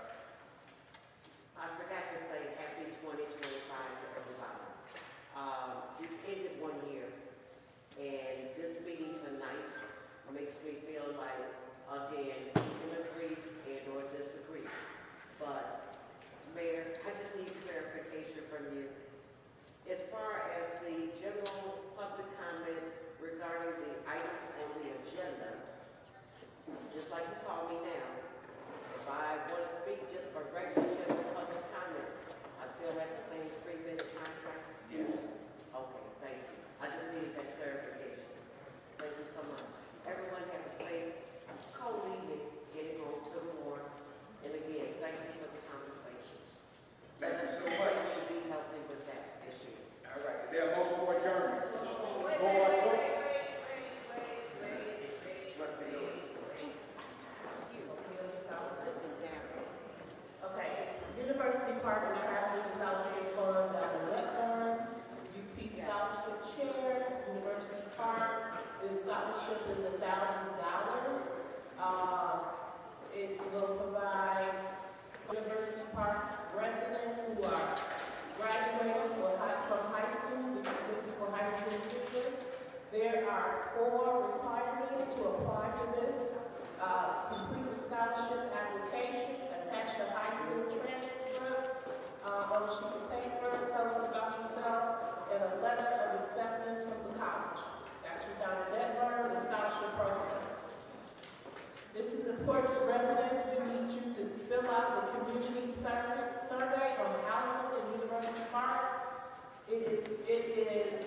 website is https://bit.ly University Park Housing Survey. We have these at the table. Please fill them out. It is important and imperative that you give and write your information and tell us about the survey.